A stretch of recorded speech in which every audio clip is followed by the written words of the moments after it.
Cars are starting to roll off of pit road and making their way onto this very flat half-mile track as we look at the first data starting grid. Up front, it will be Kyle Busch, Clint Bowyer, and Steve. Winning the pole is important, obviously, to start up front, but that number one pit stall has to be huge as well. Yeah, we see a couple other playoff contenders in row 3. That first pit stall, that's plus 5 or 6. We heard Jeff Burton say 15 cautions on average. That's a ton of pit stops. Pit road, so important. A little bit further back in the field, you see Joey Logano, one of the playoff contenders, starting back in row 5, and Kevin Harvick back in row 6. Yeah, and then you have Buescher, Alex Bowman. How about A.J. Allmendinger? This is his best oval. When you look at his numbers here, he consistently runs inside the top 10. No ride announced for next year. Maybe he can finally get that first oval win. We had mentioned earlier that Martin Truex Jr., after failing post-qualifying inspections, will have to start near the back. But look at Chase Elliott, who starts in row 10, right in the middle of really that hornet's nest where we see so many accidents take place at this racetrack. There's just nowhere to hide. You saw the highlights, the beating, the banging, the pushing, the shoving. It all happens here at the Paperclip. And cars rolling out onto the track now. We will ride along with a few different drivers. Yeah, one of the guys we got today is A.J. Allmendinger in the click list. Kroger click list camera. This camera should be on every car next year, hopefully. Bumper cam, one of my favorites. Great for this racetrack. You're going to see the bumper of them cars all day long. Then we got Kevin Harvick's Hunt Brothers pizza camera. He's going to have the foot cam so we can watch what he's doing with the brake and the gas all day long to see how he gets around this tough racetrack. And Kyle Larson starting in 10th place. Got the first data camera on the roof. Some cool shots. And this one, door to door. Hope that thing stays on at the end of this race. And up on front row, Clint Bowyer starting second. Ford Performance cam. This camera's going to be able to move around a little bit. Again, a right side camera. Great shots today. And it looks as though all the cars are making their way off of pit road. And Steve, talk us through the Mobil 1 track facts. Well, we talked about it. It's 500 laps, just over 260 miles here at the smallest track at NASCAR circuit. 130 laps for both the first and the second stage. 240 laps in that final stage. They can go 150 to 160 on fuel, which you wouldn't think would come into play. But we have seen some crazy different ways to win this race. I wouldn't be shocked if somebody pits a long ways before the finish and just stays out with that track position, tries to play defense. And right now pacing the field is the Chevrolet, and Team Chevy has commissioned the pink Camaro SS pace car for the race. They've done this for the 8th consecutive season. Chevrolet again supporting the Making Strides Against Breast Cancer campaign. And at this racetrack, you'll notice also the curbs are painted pink, as this is Breast Cancer Awareness Month. Coming down to the end. A few more updates before the green flag flies. Let's go back to Kelly. Kurt Busch was just 26 years old when he won his first Cup championship. Now 40 years old. He admits that he didn't fully appreciate just how difficult that was to accomplish and how much hard work went into it. So to win a second one, well, he said that would mean the world to him, not just for himself, but also for his team, Stewart-Haas Racing, and manufacturer Ford. Kurt Busch, if he can get his third Martinsville win, will be through to the championship 4. Parker? And Kelly, every driver you'll see in this race that runs in the mid-pack is going to be asking themselves a question. Is it me or the equipment? Well, Eric Almirola has been given that chance this year, and he has found the answer. It has been the equipment. Now he is fighting for a championship from running in the mid-pack most of his career. He has an opportunity to make it to the championship 4. They have a good day to hear, Marty. Parker, the trophy for winning here at Martinsville is a grandfather clock. Clint Bowyer got his first one here in the spring race this year. Now, drivers will usually keep those clock chimes on for a couple of months, and then they mute them after a while. Well, this week, Bowyer unmuted his grandfather clock. He told me, I wanted to be reminded of what I'm going after this week. I wanted to hear those chimes every hour. Clint Bowyer going for the Martinsville sweep, Dave. Joey Logano will start 10th, Marty, in that 22 car. He finished 6th here in the March race. And when I talked to his crew chief, Todd Gordon, this morning, he said, yeah, we could have run 3rd, maybe, but we did not have a car that could win. And so we've changed up our philosophy on running Martinsville. We'll talk about it later in the race today, but they're doing some things differently just to be better in the 22 and to try to win. Trying something different. A little bit shocking because Logano has been so good.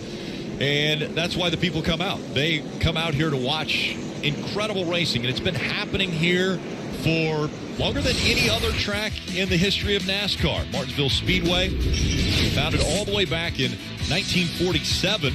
The first Cup race was won by Red Byron back in 1949. It's the shortest track that NASCAR runs on, just over a half a mile. And as far as the winningest driver, there's nobody better than the king, Richard Petty. 15 wins at this racetrack. That crowd is probably here because of the return of Jesse Jones as the hot dog provider here at Martinsville. The Martinsville hot dog, almost as famous as the racetrack, that is called the Paperclip. What a great crowd on hand. Really, the weather has been spectacular this weekend, which is very, very good for Martinsville. They've been plagued with snow. They've been plagued with rain, but almost a perfect weekend here for the fans to come and enjoy racing. Well, they have had a struggle with the weather, but they have not had a struggle with the racing. The short track racing here at Martinsville always is exciting. 500 laps, whether it's battling for the stages, battling for position, battling to advance. We have seen tempers flare. And it's just a close proximity. You talk about it being the smallest track. You know, we talk about speed. Michigan's so fast. Daytona, Talladega. Well, this is the slowest track, and I can assure the fans that the speed being down is what brings the excitement up. It allows these drivers to lean on one another, and that's accepted. You go down in there, Dale Jr. has said it before. I look in my mirror, I'm expected to get hit, get moved out of the way if I'm holding someone up. And also expected to go door to door. That will happen quite often as well. You can see the 78 of Martin Truex Jr., and you saw the 2-car briefly. You know, those cars had to work themselves to the back. NASCAR actually had to add a lap in these pace laps. It's so hard even just to get to the back. Everybody's doubled up, short racetrack. They actually had to add a lap to get these guys lined up where they were supposed to be. They will have to start at the back after post-qualifying inspection failures, Marty. And, Rick, I think it's interesting that all these fast cars who legitimately have a shot to win the race today are starting in the back. Talking to Martin Truex Jr. about that, he said there's so many good cars back here that we can kind of set picks for each other and work our way through the field. Always fun and challenging for a driver, right, Jeff, when you're starting at the back and you have a quick car at Martinsville? Oh, it's fun, but the problem is it too challenging? That's the question. That's right. It can be real challenging starting in the back, especially this inside lane that you see Martin Truex Jr. in. There's going to be a lot of checkups down into turn 1 with those guys toward the back of the field. He's going to have to be careful not to get in the back of the guy in front of him. Knock the radiator out of the car. It's really easily to do here. The other thing they'll have to worry about being in the back, pole winner Kyle Busch, he has a clean track. He's going to be catching the back of this field rapidly, and that is about to happen. Pace car is off, coming out of turn 4, racing at the Paperclip. Martinsville Speedway, short track racing underway.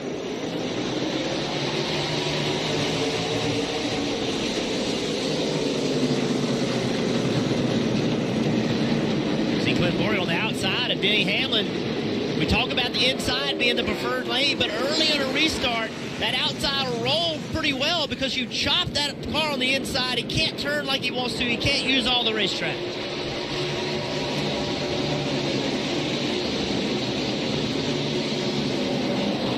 Cut tires also a story when they get so close. The splitter, the exhaust, different things can cut a tire, spin a car around. And these two continue to stay side by side. Denny Hamlin in the 11, Clint Bowyer in the 14, fighting for second. Yeah, you try to get in the throttle on corner exit, and you want to use as much throttle as you can, and sometimes you drive the car out into the left rear tire, just like this right here, almost making contact there. And Clint shoved himself in front of his teammate, Eric Almirola. That's what you're going to have to do. You're going to see that hole, you just got to turn left. Eric tight on his bumper there, giving him a lot of pressure. Got to be careful to run that close to somebody this early in the race and build up, spike that brake temperature. It's Kyle Busch, Denny Hamlin, Clint Bowyer, Eric Almirola, Kurt Busch, Ryan Blaney, Kyle Larson, Daniel Suarez, and Joey Logano. Kevin Harvick rounding out the top 10. The most common balance issue is that loose on entry, trying to get into the brakes down in the corner, and if you cook those front brakes and get them too hot, they fade, and the rears work. And that's really the only thing you got getting in the corner and can really wheel hop the car loose into the corner there. So you got to be a little contact there with Blaney, Larson. Saw Suarez hit the curb. We're talking about that that battle between Boyer and Almirola. See right here? Just that little bit of a gap.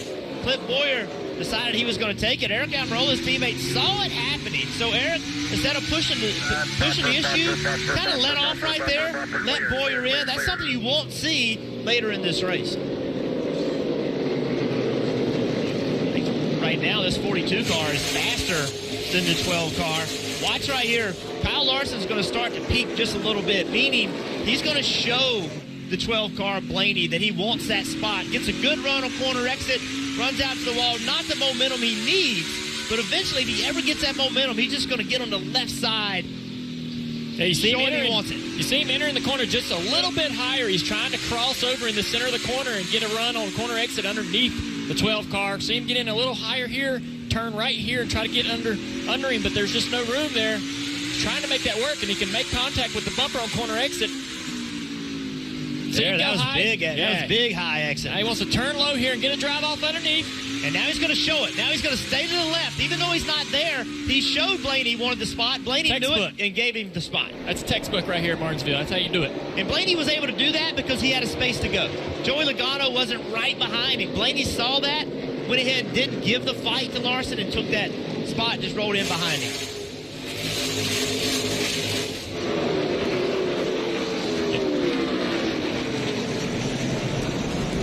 See it from a different point of view here. See how he arcs that entry, goes in wide, turns low, gets that lower, straighter run off. Now he's not really in position if Blaney wanted to defend that, but Blaney felt the pressure for a few laps and said, hey, I got to let this guy go. Dave? Yeah, he knew absolutely that he could not hold off the 42 of Larson. He just radioed his crew. I am terrible. I have absolutely no drive off. Right there exiting the corner, he cannot hold anybody off. Talked about the 78 and the 9 car of Chase Elliott having to go to the back. Chase Elliott working himself up to 16th. Just got by Ryan Newman. Good job so far. Mark Truex Jr. taking his time here, trying to get through the back of this field, not moving up quite as quickly. Just taking his time. I mean, these guys are side by side in front of him. No, he's got a long race. This race is so long. And honestly, even though the leader is tracking faster and going to catch this, the back of the field, doesn't have to be in that big of a hurry because he's not running as hard as the leader. He's not pushing his tires as hard as the leader is back here in this pack. We talked about Chase Elliott getting by the 31 of Ryan Newman. Well, he didn't really have to push his car very much to do it. Watch Ryan Newman. He turns left like he's going to go underneath Bowman, loses the back of the car. Chase Elliott just drives underneath him. Bumps down into turn 3. That transition into the concrete. There's a lot of bumps driving down into turn 3 that gets those rear tires hopping. That rear brake system starts to hop into the corner. And right in front of Ryan Newman, that 20 car of Eric Jones. What could have been? He didn't advance into this round of the playoffs, or last round of the playoffs, but he ran very well. He's got a lot of top 10s, been very, very competitive. This guy, had he been able to advance, he might be a contender to get the Homestead. 5.3 average finish for this team. A lot of momentum, just couldn't work themselves into playoffs. Disappointing for those guys. Eric Jones holding on to the 17th spot. Chase Elliott just in front of him. And right behind Eric Jones, Ryan Newman, Ryan Newman has been announced that he will be moving to a different team in 2019, Roush Fenway.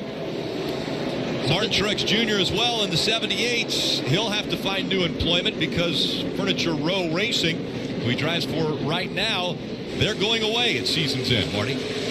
And Rick, the team trying to stay focused. I did talk to Cole Pearn about that earlier this week. He said everybody who is on the road team will be at Furniture Row through the end of the year, so certainly good news for those guys. And look at that gaggle of cars trying to come from the back. But, Junior, you mentioned a moment ago, Junior, they said they were going to have to be very patient coming through the field because, as Martin pointed out to me, 500 laps here at Martinsville, I need a car to work with at the end of this race. I can't just go move people out of the way. A little bit of patience involved here, even though they're trying to hurry through the field as best they can. He's made his way up to 27. Yeah, he's already got a little bit of damage there on the right front as you see it. We zoom in there, but that doesn't bother me. I actually kind of like that because we've raced here before where we've lost fenders, and that's going to cool that right front tire. Actually could be a benefit to the 78 on the long run, keeping temperature out of that right front tire, keeping that front of that car rolling through the center of the corner. We'll see if that pays off later. Don't be too alarmed with that damage. Yeah, I think Martin Truex Jr., he's got that 2-car Keselowski behind him. I would imagine Keselowski's not really trying to pass Truex right now. They want to work together to work themselves up. So Keselowski's going to let Truex make the holes, and he's just going to go with him. These battles continue back here. And earlier today, Hendrick Motorsports announced a new partnership with Ally Financial to be the primary sponsor for the Jimmy Johnson 48 team for all 36 races starting next year. We're thrilled to have them join other great partners in the sport and look forward to following the Ally Financial 48 team in 2019. Welcome, Ally Financial. A beautiful sunny day in Martinsville, Virginia. Our aerial coverage provided by Ally.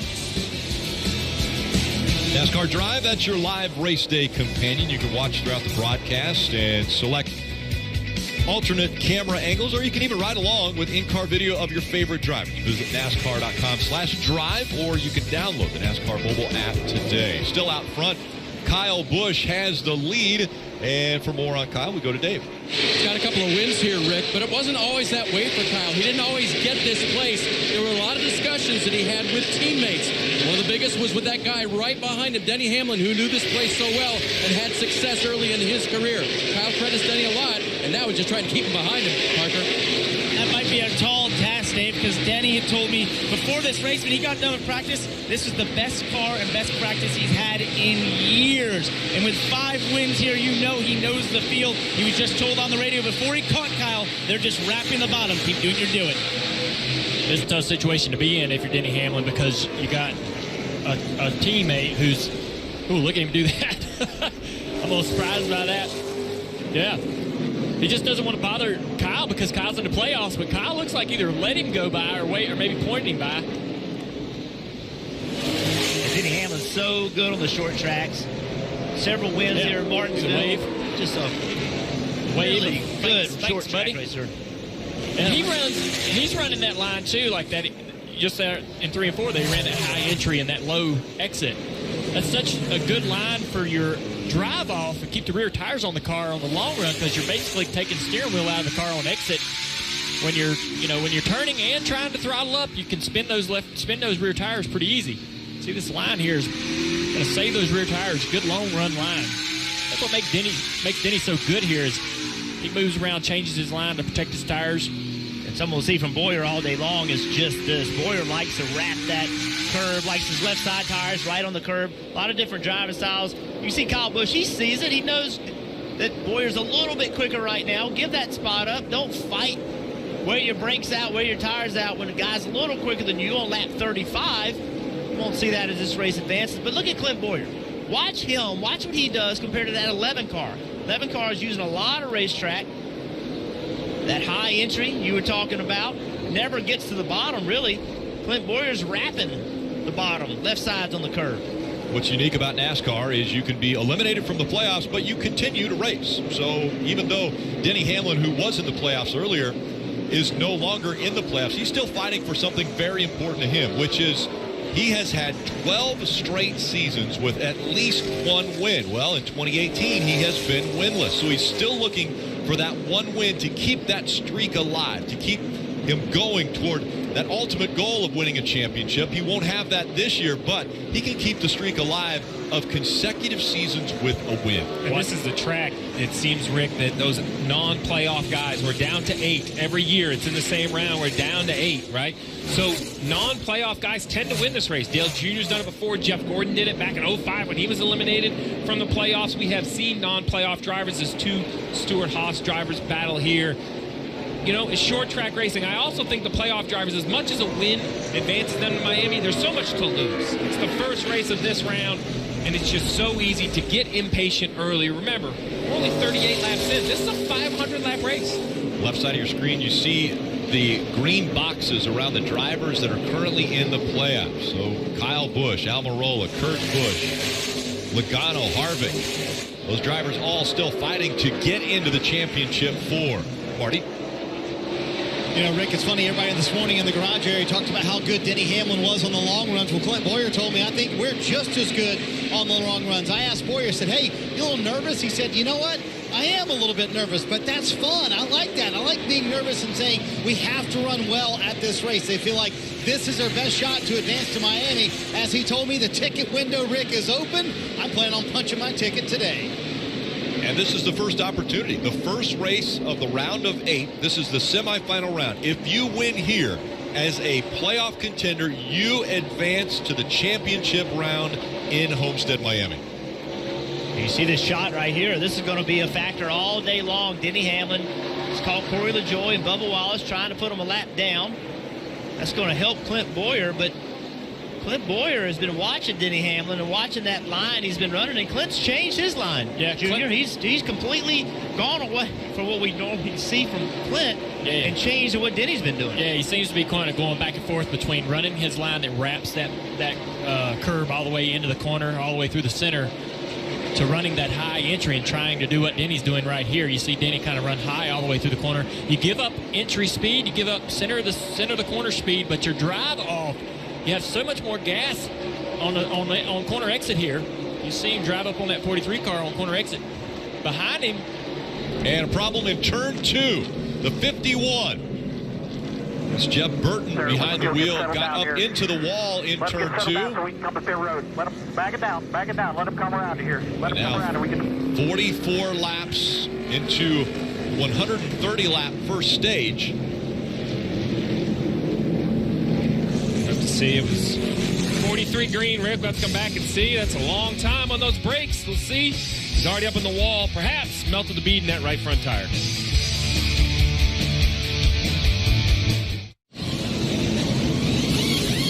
Welcome back to Martinsville Speedway. You saw the pit stop there for leader Denny Hamlin. He was just too loose. It was 4 Goodyear tires of Sunoco fuel. Dave. Clint Boyer leaving pit road. His car a little bit too free on that run, Dave. An air pressure adjustment for those guys. 4 Goodyear tires and Sunoco fuel for Kyle Busch. He was first off pit road. Steve, you talked about it. The importance of pit stall number 1. It can gain you multiple positions every pit stop. Well, 2 for Kyle Busch here.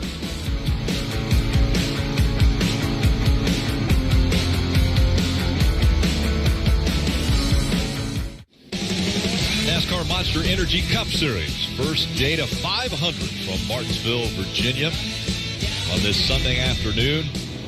Wednesday night hockey, it is back November 7th with another star-studded doubleheader. First, Sidney Crosby leads the Penguins into D.C. to face Alex Ovechkin and the Capitals, followed by the Predators and the Avalanche from Colorado. That's Wednesday night hockey only on NBCSN. And it looks as though Kyle Busch will start on the inside, Joey Logano on the outside. And that shot right before that, we saw the 88. Too fast on pit road for the 88 Alex Bowman. He'll be at the back of the field. And coming back onto the front stretch in front of the grandstands, back to racing. Great restart for Joey Logano, trying to hang on the outside. Kyle Busch just too much, and he'll surge ahead. I thought Joey Logano would just fall in behind Kyle Busch, rather. He eventually did. I saw him jump on the outside of him. I'm like, man, get to the bottom. But that was a good opening for Joey to fall into. Ryan Blaney on that outside, making that outside look pretty competitive. Typically, the bottom groove is really where you want to be, especially toward these front rows. But look at him breaking in the corner there, gaining a little bit on the 11. The outside works pretty well on restarts. The air pressure's not up yet, so it puts a lot of stress on that front tire. The 11 car just does not turn on low air pressure. The 12 car up top, he doesn't have to turn his wheel as much. That's He's right. going to beat him off of turn 2 here. No, he's not. Hamlin with a good run off of 2. With each corner, though, those pressures come up in that 11 car, and it gives him more and more opportunity to be able to take this spot back. But Dale, each corner for that 12 car, he is abusing those rear tires, running the top of the racetrack with no one else up there. That took tire life out of this 12 to try to clear that 11 like that. Good work by Blaney, knowing he had to make that happen quickly. Junior, you're exactly right. If you wait too long, if you can't make that move, it's going to get more difficult on that outside. Yeah, with the inside line kind of having that accordion effect, sometimes it's tempting to jump to that outside. I think you might get a few guys, but you better get them quick, get back in line, get on that bottom groove as fast as you can, or you'll get trained by all those guys behind you. Rick talked about the importance of pit road. We saw the 18 car gained 2 spots. Pole sitter, number 1 pit stall with a 78 of Martin Truex Jr. He's jammed in here on pit road at an angle, had a little trouble coming in. You see he's got to back up. The crew member has to step out of the way. Lost a couple spots on pit road to try to exit around the 21. All day, Rick. All day we're going to talk about that. And drivers, you know how 1 or 2 spots can put you in the wrong lane or behind the wrong guy. It takes a long time to gain those back on the racetrack. Yeah, Martin Truex Jr. is right in between the 21 of Paul Menard and the 3 of Austin Dillon. And, you know, the only thing he can hope for that will make it better is if one of those cars were to go a lap down. That's what he'd be looking for. Then he'd have an opening in or out.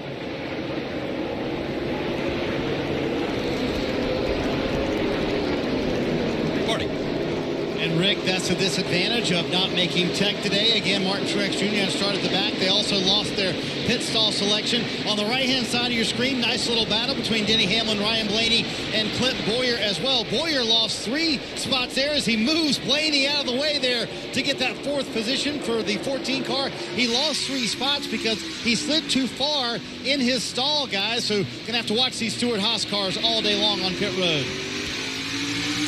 We asked the playoff drivers this last week, what would you do to advance? And especially coming to a short track like Martinsville, would you move someone out of the way? And to a man, they all said, absolutely, we will move someone out of the way because this is an opportunity to get to the championship 4. Well, Rick, they had 2 options. To tell you they were going to move somebody or lie and say they wouldn't. Because they're going to. There's no doubt. Blaney's car struggling on these new tires. Saw the same thing in the first run with the 42 car, Kyle Larson, putting the pressure on him and getting by him. But eventually, this 12 car seems to come in and be able to take those spots back. And that's why he's trying so hard right now to hold these positions because he knows that the car's going to get better. We saw that exchange between Blaney and Bowyer.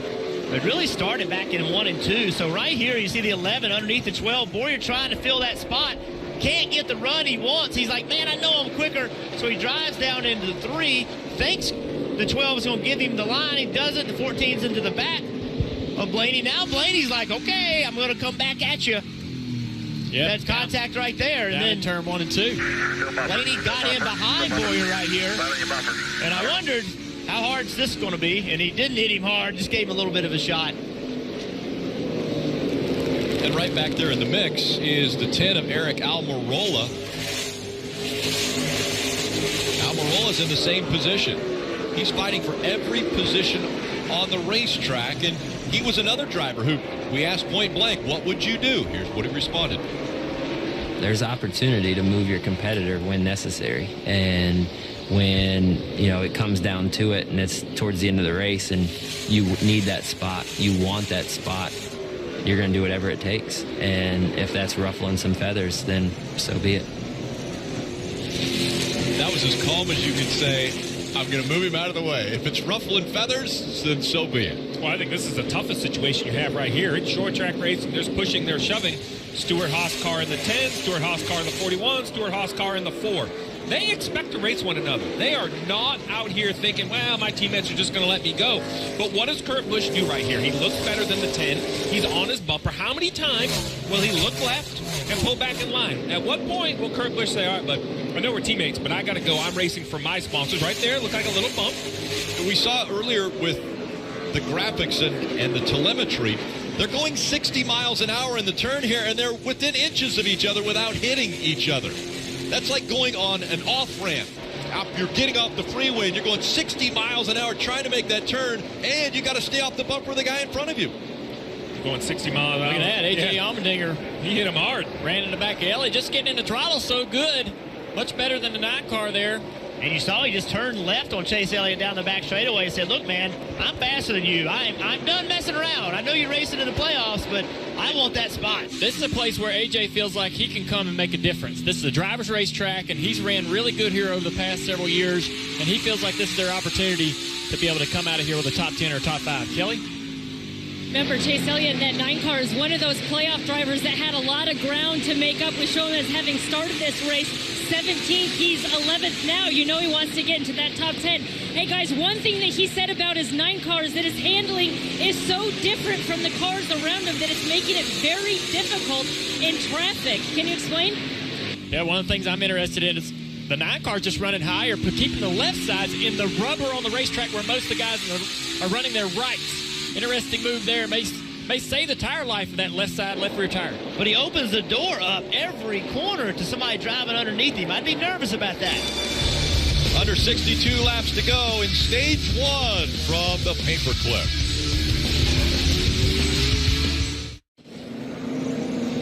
Caution just coming out, and it's for 7-time champion Jimmie Johnson.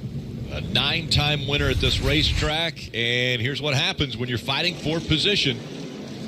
Is in beside the 20 of Eric Jones and just started wheel hopping. The car got away from him. Yeah, you can see that right rear tire bouncing real bad, get down in the corner and get those front brakes hot, and those rears are cooling well and doing well. You can see that left rear bouncing pretty bad right there. You see that a lot at this racetrack. Just underneath Eric Jones, wheel hopping. Now he's up the racetrack and kind of along for the ride. Luckily, Eric Jones didn't get damaged. No one else behind him got damaged. I'm impressed by Eric Jones, either hearing from his spotter or just telling the 48 was in trouble. He kind of chased up the racetrack and gave the 48 room. Going to pit here, Steve? I wouldn't if I'm in the top 15, but off Martin Truex Jr. in 22nd, I'm coming to get tires. I think that's the only chance he has to drive up into the top 10 in these last 58 laps and try to score stage points. The concern being the number of tires. Only have 9 sets. We'll see. Looks like Jamie McMurray, Kyle Larson, 2 teammates from Chip Ganassi Racing, are the first 2 to come to pit road. They were 17th and 18th on the racetrack. Ty Dillon also has decided to make his way to pit road, and a few others following after. You're watching Monster Energy Cup Series racing from Martinsville. That last caution brought out by the 48 of Jimmie Johnson. Marker? And you guys had it right. He did describe having wheel hop, but he said maybe something that had allowed that to happen was a long brake pedal, which means you press it and it goes really far down, and therefore the car doesn't want to stop, and sometimes the rears grab a little too hard. 2x2 once again, and the preferred line on the inside, and that's where Kyle Busch, race leader, has chosen to restart. Crowds up on their feet as they get ready for the restart.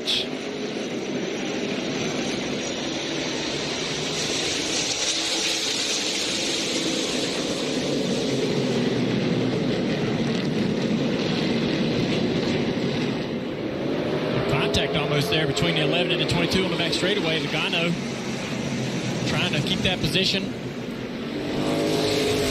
These are on old tires now. These guys have air pressure up. Don't have quite the drive off that they had before. They're trying to put that power down to be able to contest these spots. It's hard to get that power down with these older tires. And Kurt Busch got a good run off turn 2 there to get in front of Blaney. That's a good thing because they are lined up on the bottom. And look at Chase Elliott, who's worked himself into the top 10, but he's got nowhere to go. He's going to have to make something happen here. It's just he's going to have to hope that Ryan Newman makes a little mistake. Something happens. Maybe there's a hole behind Ryan Newman because they're lined up on the bottom. Yeah, 9 car just barely there he the fence a little bit there. Good job getting in front of 31. He squeezed right in there as Eddie DeHaan told him, take it, take it, take it. Man, it's so intense. If you don't take that spot and push yourself, see Ryan Newman coming back at him.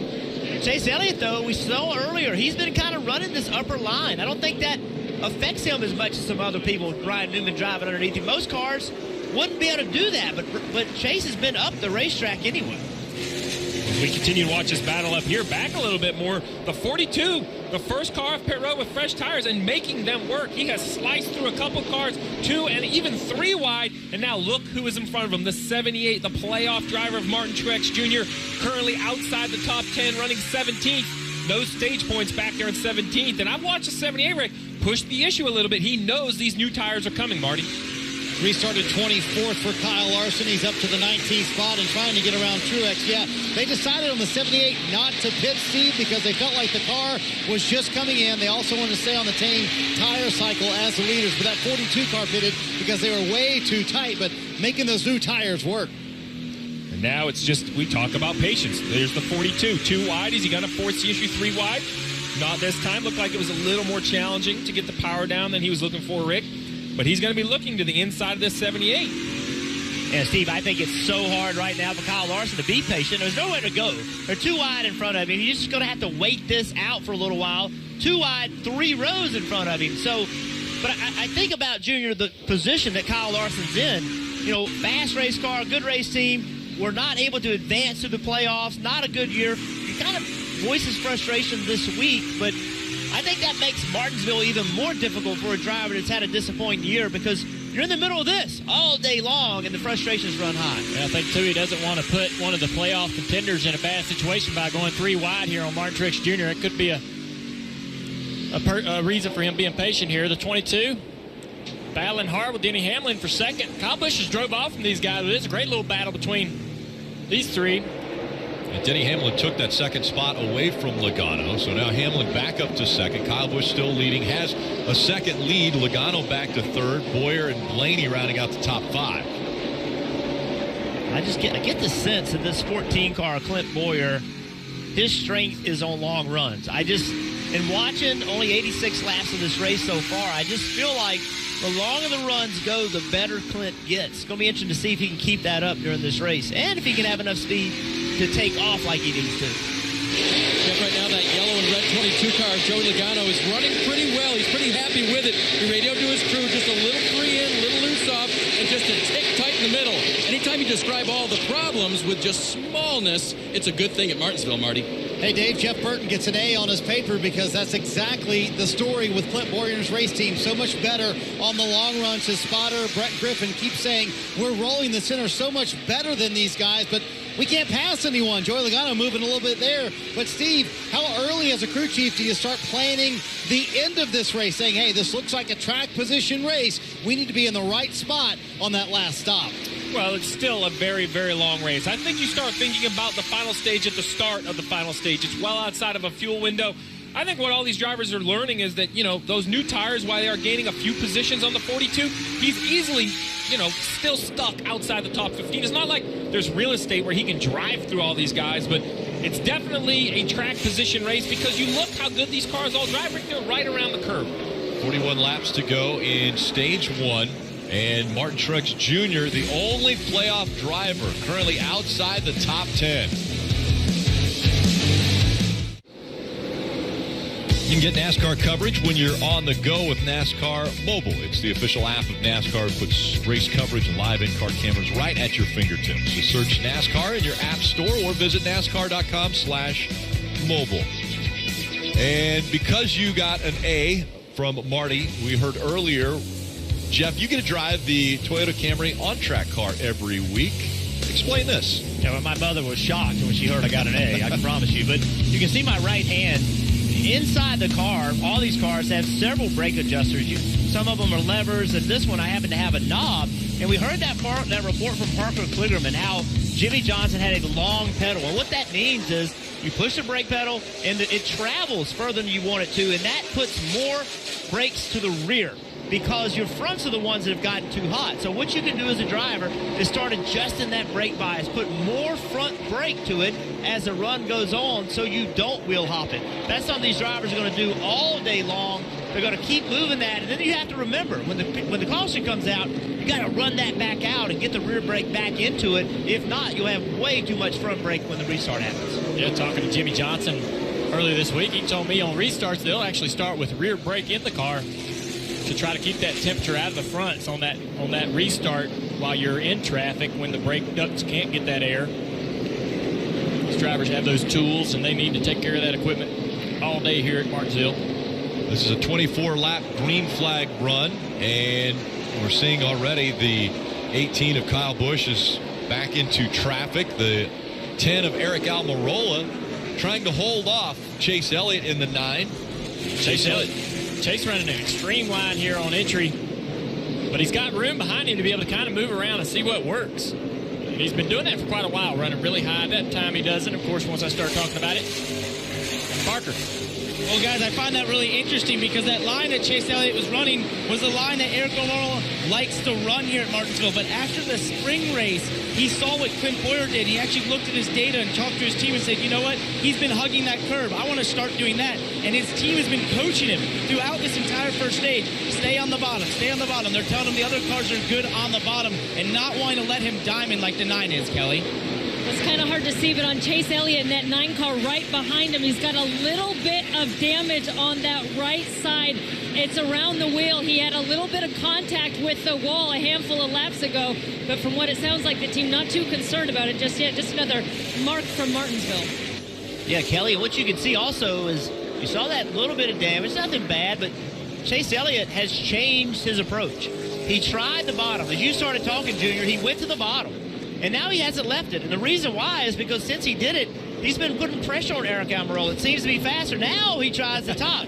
Maybe not the best time to do it, though, because Kyle Larson has pulled up to him. You open that bottom up, somebody's going to fill it, and you won't be able to get back to the bottom. Man, that high entry, though, is so fun because the corner exit can be so good if you time it just right. It's just real hard to hit it. Great thing about this racetrack, though, you can move around. 78 of Martin Truex Jr. is having a great recovery from the start of the race. Had to start at the back of the field. Currently plus 19 positions in the 12th position. Why does that matter? He's only a couple points out of the top 10. And just a reminder, at the end of both the first and the second stage, the top 10 will receive points, Rick. 10 points for winning the stage, 1 point for 10th. So while it sounds great to be up to 12, just a couple more positions, he not only will get some of those stage points, but start taking drivers like Chase Elliott, perhaps Aric Almirola, maybe even Kevin Harvick back a position inside that top 10. And Marty, they've got to feel good about their progress. Especially when you look at the left side of the screen, Rick, where they're now +1 in terms of the championship standings. Yes, coming from the back today, Truex has now gained 19 spots since the start of this race, and that patience paying off. You know, we wondered about Cole Hearn making the call not to come down pit road. He really wanted to stay on the same cycle as these guys, and Martin doing a fantastic job and in position, as you guys mentioned, to get some stage points at 22 laps. Very impressive. You see that 10 car has been putting up quite a battle trying to keep these guys behind him. Well, quite simply, look at the points. Right now, he's running well, but he's still 25 points out of where he needs to be, running in 9th spot. He cannot afford to give up any spots. You're not going to miss a thing. We are going to go nonstop. Why didn't you book your family vacation on a travel site? At Hilton.com, I get the price match guarantee, and I can choose from their 14 different hotel brands, so I get the right hotel for every member of my family. Like a DoubleTree for my cousins who love their warm chocolate chip cookies, a Homewood Suites for my uncle who likes a long stay, a Hampton for my sister and her kids. It's a lot of syrup. And the Waldorf Astoria Beverly Hills for me. But I thought your family vacation was in Miami. It is. I hear they're having a great time. Book at Hilton.com and get the Hilton price match guarantee. If you find a lower rate, we match it and give you 25% off that stay. The demands are greater. The expectations higher. The jobs tougher. The world moves faster. So we made your truck even more capable with legendary Hemi power. No wonder more people are switching to Ram than ever before. During Ram Power Days, get an average $10,017 in total values on the all-new 2019 Ram 1500. Kevin here says Mobil 1 annual protection is proven to protect for 20,000 miles. It'll save you a lot of time. Dad, with all this extra time... Sorry, buddy. Kevin and I have a tea time at 11. 20,000 miles guaranteed. Mobil 1 annual protection. McDonald's new Trick Treat Win game has 1 in 4 odds of winning instantly. So you won't really need luck. Don't miss your chance to win your share of over 100 million prizes. Trick Treat Win.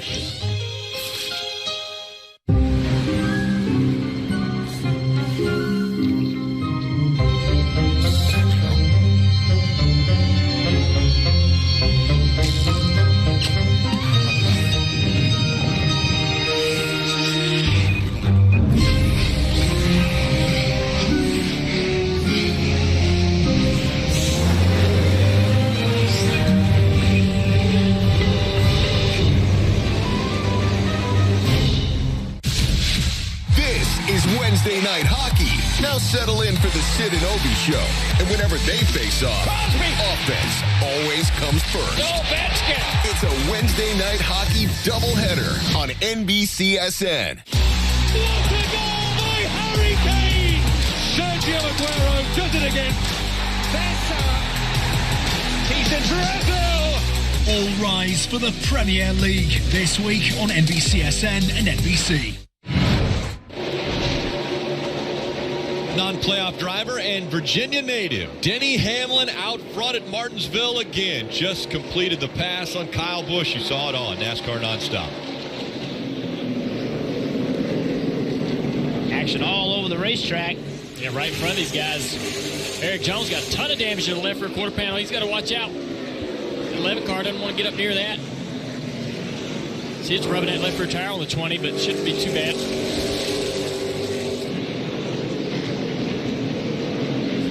You say it shouldn't be too bad.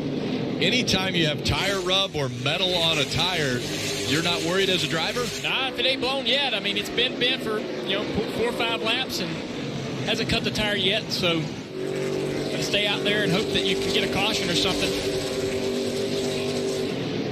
Steve, you talked about it. That 78 car, Martin Truex Jr. Well, he kept putting pressure on the 9 of Chase Elliott. Ended up getting by Chase Elliott. Good car on a long run, it appears. He kept digging away and actually ended up getting by the 10 as well. Now he's in 9th place. Yeah, here's Eric Jones right here. A little replay of that. Let's get sideways and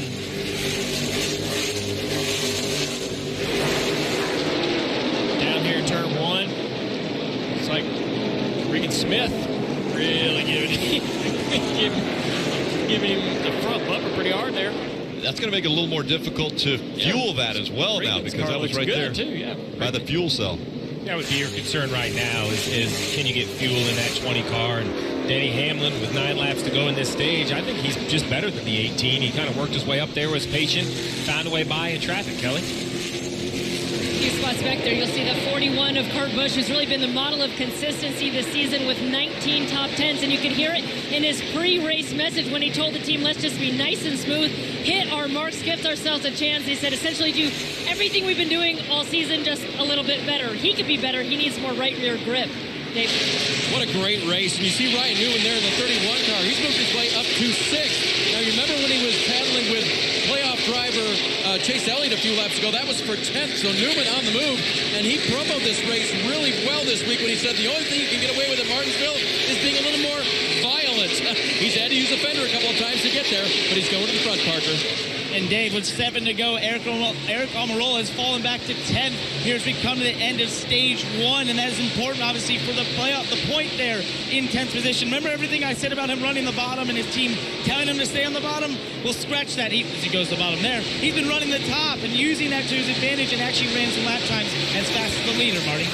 Parker, the fastest car for the last 6 laps, Martin Truex Jr. Cole Pearn wasn't kidding this morning when he told me a long run will be the thing that helps us the most to be able to get to the front. He's done this on old tires. They last pitted at lap 45, 5 to go in the stage. They started at the rear, Rick, and they're going to get stage points here at Martinsville. That's impressive. That was the goal, and it seems as though everything has been calculated.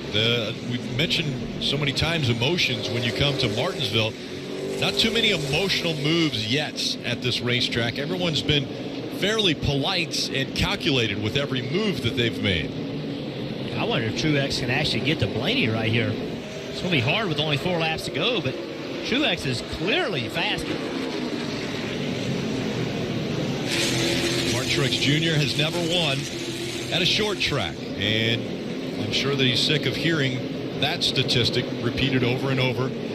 But it is one that is factual, and the fact that he hasn't won is a big deal because he's won 19 times on other size racetracks, just not on short tracks. You can see he just has better drive off, better entry speed, rolling speed, in the throttle better. It's just hard, though, once you get underneath a guy to be able to use that throttle on corner exit. Taking a little time here to work over Blaney. Blaney's going to give it to him on exit of 2 there. One thing that he doesn't have, we talked about it earlier, what he's going to have to hope for is that, remember the pit trouble he had earlier? Well, if this thing goes on, continues like it is, well, the guys that are around him, they're still going to be on the lead lap, Paul Menard and Austin Dillon, so he's still going to have to battle having a good pit stop.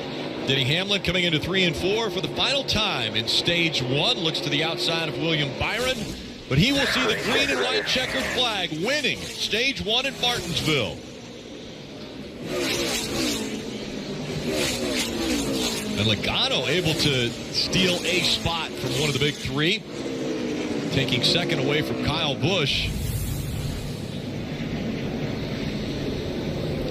Mentioned Denny Hamlin and the consecutive seasons that he has won a race. 2018, still searching for that first checkered flag. Well, he's won stage 1, the first step in getting that win today.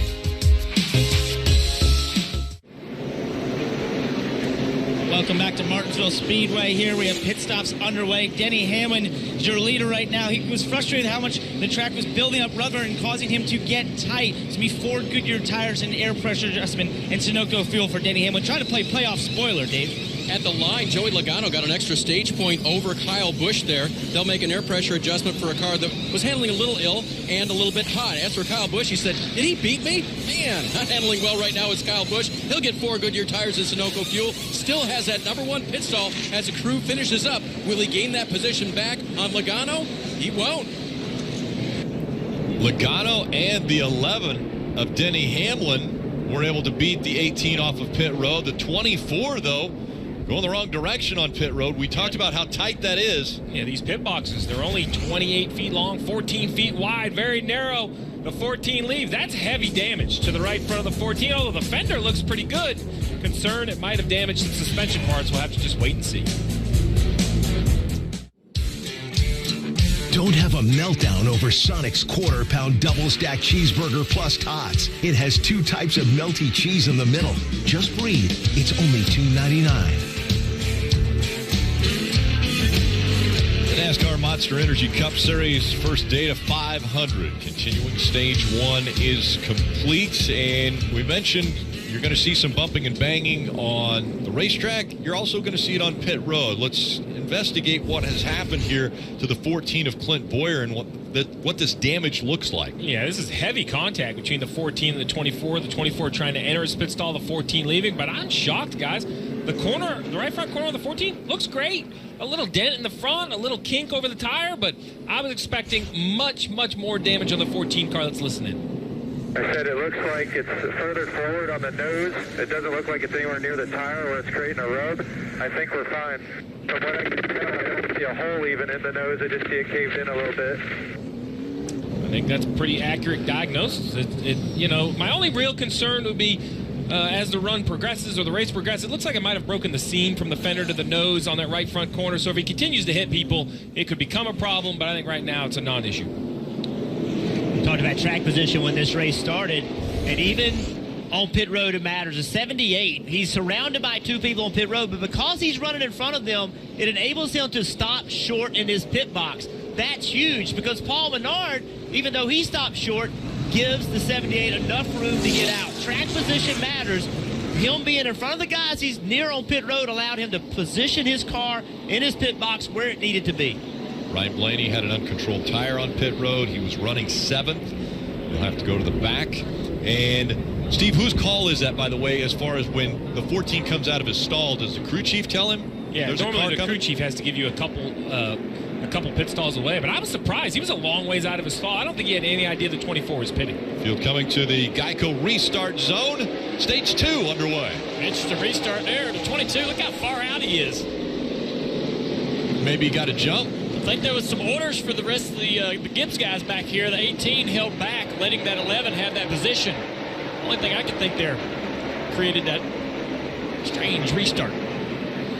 Logano out front, Denny Hamlin running second. Then the fight for third between brothers. Kyle Busch on the inside, Kurt Busch on the outside. And that fight behind him, you see Clint Bowyer. After damage like he had on pit road as a driver, you want to fill that car. You're hoping that car still drives good. Right now, it looks to be no problem for the 14. Jeff, you and Ward fought door-to-door at many racetracks. What's it like racing against your brother? Not fun. It's just not fun. It's too easy to make a mistake. You're pushing so hard. Both of these guys are in the playoffs trying to work themselves to Miami with a chance to win a championship. And when you're doing that, it's easy to make a mistake, easy to get into your brother. Makes Thanksgiving no fun. Right behind these guys, Mark Trix Jr. is working the inside of Ryan Newman. Got him up off the bottom, going to take that spot. Newman trying to work back to the inside in front of Kevin Harvick. Boy, that's a tough move, Jeff, especially pulling in front of Harvick, who's going for the playoffs here. Trying to get to Homestead. I'm surprised Kevin didn't give the bumper to the 31 because Kevin's got the 9 on his outside, boxing him into that bottom groove. I think Kevin's approach to this race, remember where he is in the points. He's second in the points. If he leaves here with a decent day, he's still in good shape. He's not one to cause any issues. I talked with Kevin earlier this week, and he mentioned that very thing. He said, we've got a sizable lead in the point standings, and that's going to help us make the right decision when to be aggressive on the racetrack.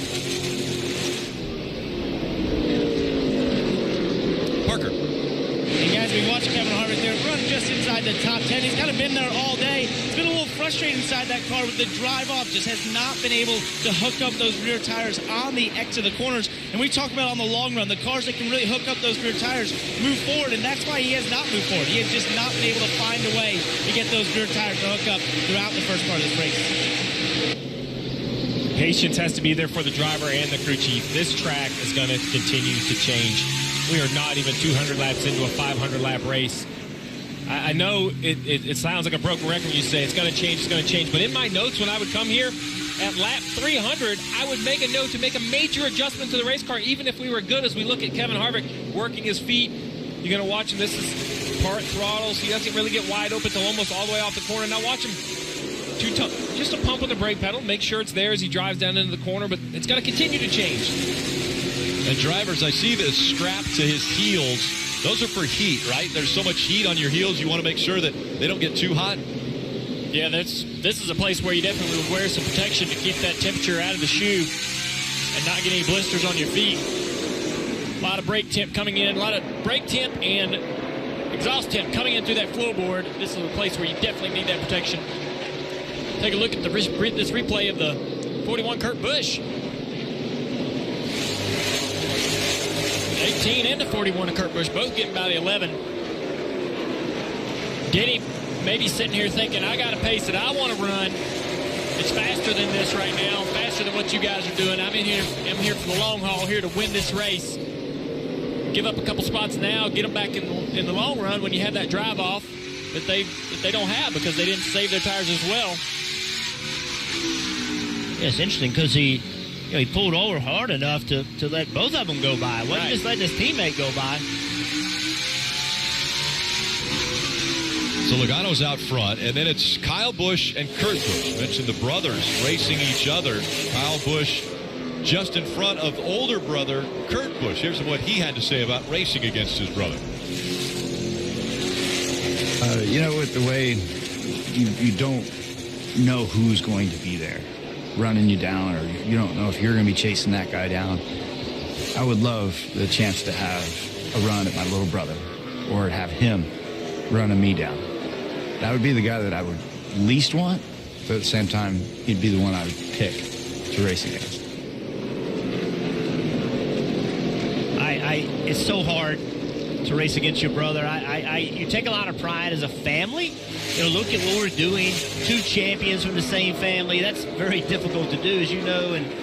But it's just so difficult when you're racing against somebody that you love and you care about, because you got to be selfish. Yeah. You got to want what's best for you and your team. Those guys have been racing against each other though, since they were kids. I mean, at the Las Vegas Bull Ring, they ran Legends cars together, so they've raced against each other on several occasions throughout their lives. Probably know each other better than they know anyone else in the field. Dave. Rick, I want to ask Dale Jr. a question about the 22's philosophy here. So, Jr., if something was working so well for you at a track and you were very happy with your race car, 3 weeks before an important race, the crew chief comes to you and says, we're going to change things up. You have a lot of questions. You have a lot of concerns, right? So that's exactly what happened. Joe Logano discussed a lot what they were going to do here. Todd Gordon said, I think we need to make some changes in philosophy so that we run better over the longer run. Remember, they did not light up the practice sheet. He only qualified 10th, but by the end of the first stage, Logano was running in second. And Junior, I just know that for a driver, that must be really hard to accept. Hey, we're going to do it way different, but I think it'll be better. Yeah, I mean, every time you come to this racetrack, you're never going to use the same setup. It's not going to always work repeatedly. And if you aren't good on the long run, it's so critical to have that turn and that drive off on corner exit on the long run. It's so critical to have it. You have to keep working to find it. Keep making adjustments till you get there. Logano, a 9/10 of a second lead over Kyle Busch. Let's take a quick break as we step away for a moment. Stick around as Coca-Cola shows you how to make one of the best race day eats in Virginia. Coming up on Race Day Fuel. And look at the parking lots outside of Martinsville Speedway. Today's aerial coverage provided by Ally, and we want to welcome Ally into the NASCAR family. Big announcement, them joining the 48 team in 2019 and 2020. Well, today only, you can get 10 extra chances to win a fan-built Chevy, Ford, or Toyota truck. All you have to do is head to NASCAR.com/playoffs promo and enter promo code PAPERCLIP. That will unlock your entries now. Again, don't wait to enter. That's promo code PAPERCLIP. And there is the paperclip. Martinsville Speedway, very long straightaways and very tight radius turns at opposite ends. Drivers have called it 2 drag strips that they have to make a hard left-hand turn at the end of. Rick, we have Joey Logano pacing the field, and his lead has slowly been whittled away by the 18. We're starting to get to the point in the race. Every Martinsville race has a long run, and these stages, even though they break the race up, they're still 130 laps long, 27 laps on this run right here. It would definitely not shock me to see a 100 or 120 lap green flag run. So, Kelly, these drivers really have to take care of their equipment. They do. That's certainly one of the keys that Kurt Busch talked to me about before the race. He has 2 wins here at Martinsville, but he admitted to me that this place is still difficult for him. He said both his wins came because he didn't have a mark on his car still with about 100 laps to go, so then he was really able to push it at the end of the race. He said the other key is keeping up with the trends of the track. You can't worry about if your car is loose or tight right now. You got to worry about where it's going to be in another 60 or so laps. And for Kurt, this race, forward drive has been his biggest issue. Marty? Well, frustration for Clint Bowyer. We saw the damage on pit road earlier, the contact with William Byron, that right front damage. Bowyer said, hey, if we don't have to, I'm not coming down pit road because it's so hard to pass out here on the track. Bowyer so much better on the long runs, but you see it here. He's given up a ton of time here early in the run. Martin Truex Jr. continues his impressive march. Started at the back of the field, right now in the 6th spot for Martin Truex Jr., who told me before the race we get better every time we come to Martinsville. Could this be the first short track win ever for Martin Truex Jr.? He's got a pretty good car right now, Parker. Marty, for the 4 of Kevin Harvick, it's been pretty status quo, running in 9th position right now. And speaking to Rodney Chose before the race, he told me they come out here to win. They're not focused on the points in this first race, and they focus on just winning. He said, you know, the only time we'll maybe points race is when we go into Phoenix with a 40-point lead, and therefore we know we just need a solid race. Right now, still struggling that drive off. But, Steve, I think you hit the nail on the head on saying don't sleep on a car like Kevin Harvick right now has been sitting in 9th, because to me, that means he's just waiting for this track to change, and then they make the right adjustments. He could be a threat at the end of this. So Eric Almirola kind of falling back to the field, now down in 12th. You see A.J. Allmendinger putting some pressure on him to move him back into 13th. A.J. just struggling with his car.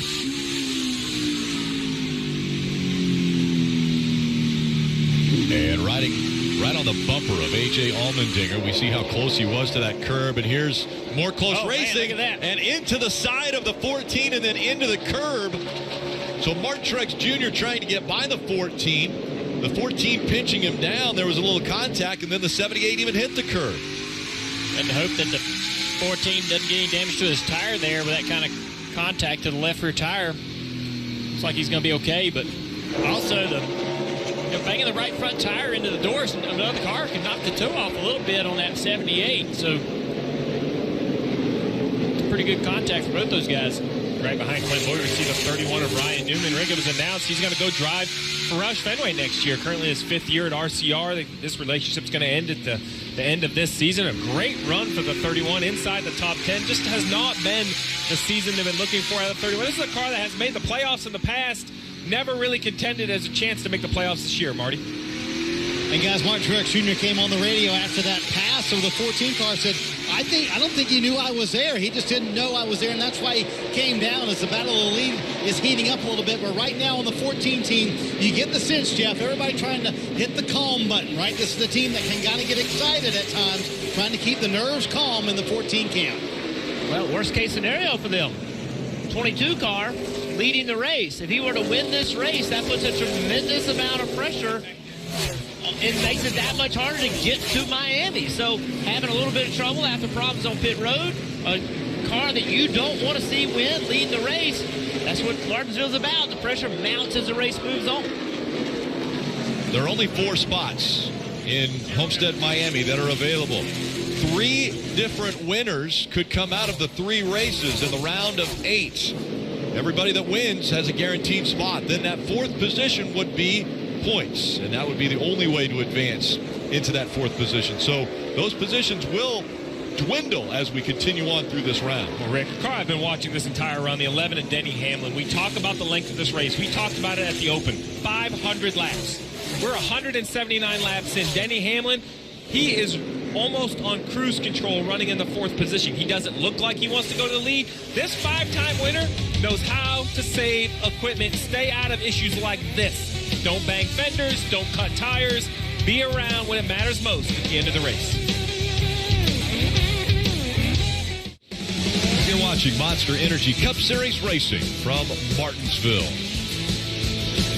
Joe Logano still out front. Kyle Busch, Kurt Busch, Denny Hamlin, and Martin Truex Jr., the top 5 here at Martinsville. Let's take a look at some Outback curbside takeaways from the paperclip. Drivers who led the most laps has not won a playoff race this season. Well, that doesn't look good for Kyle Busch. Right now, he's led the most laps, although he isn't out front. 5 career wins by drivers who won races in the round of 12. That's Chase Elliott, Eric Almirola. They only have 5 career wins between the 2 of them. They won every race in the last round. And the big 3 1 playoff win this season. That's Kyle Busch back at Richmond.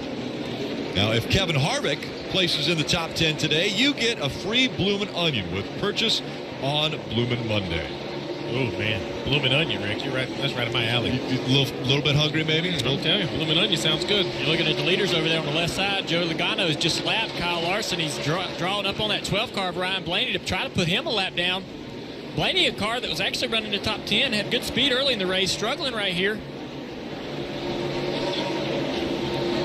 It shows you the importance of track position. Blaney lost his track position with that penalty, and now is back in the pack. And there's no forgiveness. If your car is struggling a little bit, you restart 10th. It takes a long time before the leader gets to you, but when you're struggling, you'll restart in the back. The leader's right on you very quickly to put your lap down. And on the right side of the screen, got Kurt Busch and Hamlin there battling for 3rd and 4th, and behind them you see 78 of Truex, who has drove from the back of the field, 33rd starting position, slowly but surely, a little bit at a time, working his way toward the front. One of the best cars on the racetrack.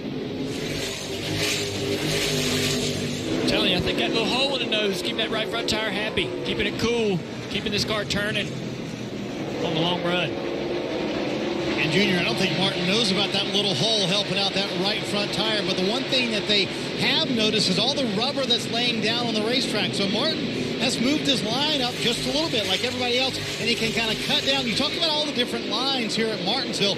That's one that Truex has noticed. Where that rubber is, that's where he is. Not on the bottom of the track, but it's working for that 78.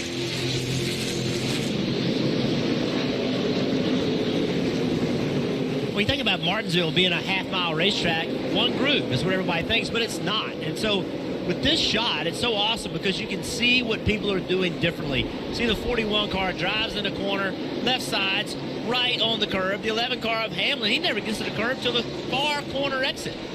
So driving style matters, and you have to adjust based on the cars around you, but also how your car is driving. You go into this race saying, I'm only going to drive this way, you might miss something and give up some speed. Yeah, there's something about that high entry that the 11 car tries. I always wondered, we always burn the left rear tire off on the long run here, and I wonder if not only driving off low and straight on corner exit, but keeping the left sides in that rubber groove there that the right's put down. I wonder if that actually helps tire life for that left side tire a little bit throughout the run. Because on the brakes, you're also beating that left rear tire up, dragging it into the corner. It always made me nervous with that high entry. We saw Jimmy Johnson wheel hop it a little while ago and get loose and spin out. That high entry makes that a little more susceptible. If you do have any wheel hop at all, you're a little bit loose on corner entry, that high entry always was difficult for me to make that work. You know, a guy that moves around all day long at our races is Parker. Where are you now? I have moved around. I'm now in turn 3, and this is one of the coolest spots at Martinsville Speedway because you can kind of see the cars come into the braking zone of turn 3 right there behind to my left, and then they go into the corner. As you guys were talking about, you can see how much rubber is laying down on the concrete here, and you can see the difference between some good cars and some bad cars. Bad cars, cars that aren't handling well, you'll see a ton of wheel in the center of the corner. But then some of the good cars, you'll see that wheel straighter, and you'll see them move their line around. But the craziest part of me about that rubber is that right in the middle there, it's almost hard to decipher what's concrete and what's asphalt because so much rubber is laid down the racetrack. You know, Parker, I think that rubber has something to do with the different lines that we talked about as well. If we get this long run that we've seen at this racetrack so many times, you're going to continue to see that rubber buildup get worse and worse. And then you may have to start straddling it. You may have to try to run below it, try to run above it. It builds up in different places at this racetrack, and the drivers will have to adjust for that. And many times you'll run across it, Junior, and it feels like your tires just blew out, like you ran on ice or something. And you start feeling that, then you realize it is that rubber buildup, and you got to start changing your line. Dave.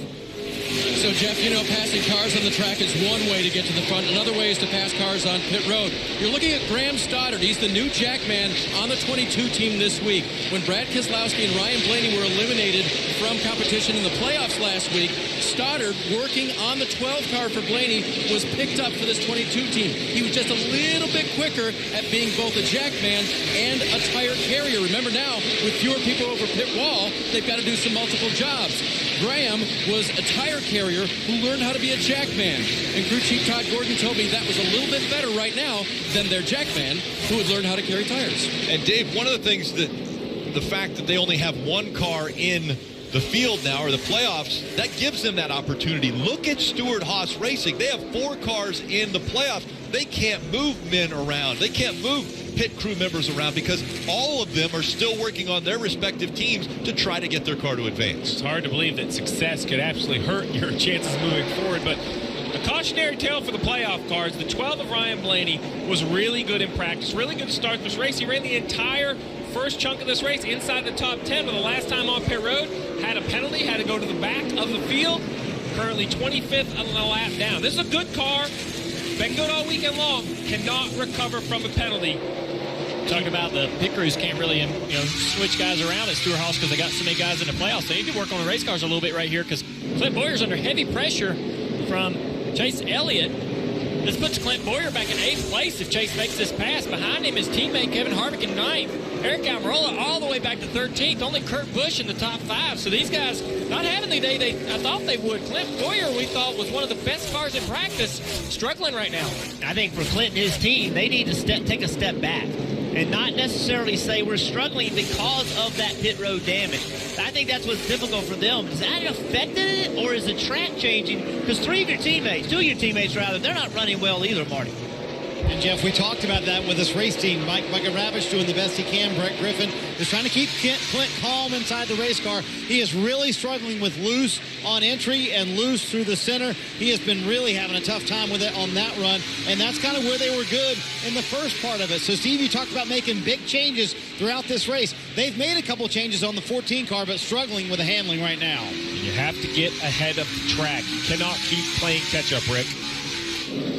We've seen the Peacock on the side of numerous cars. Visit NBCSports.com/NASCAR Sweep and enter to win 2 tickets to the championship race at Miami, as well as one of these side panels that will be autographed by some of your favorite NASCAR on NBC team members.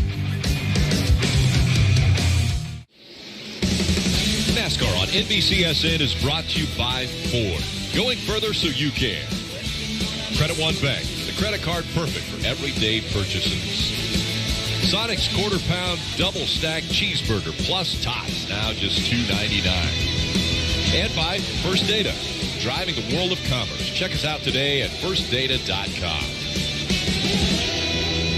And there's a Martin Truex Jr. fan that's cheering him on. He's still chasing after the 22 of Joey Logano. Though Logano still has an 0.8 of a second lead and continuing to put cars a lap down. Now this is the longest run, 75 laps of green flag racing. And Suarez is the first car a lap down, running 19th. Alex Bowman running 18th and the last car on the lead lap. Let's get a few updates. We go to Parker.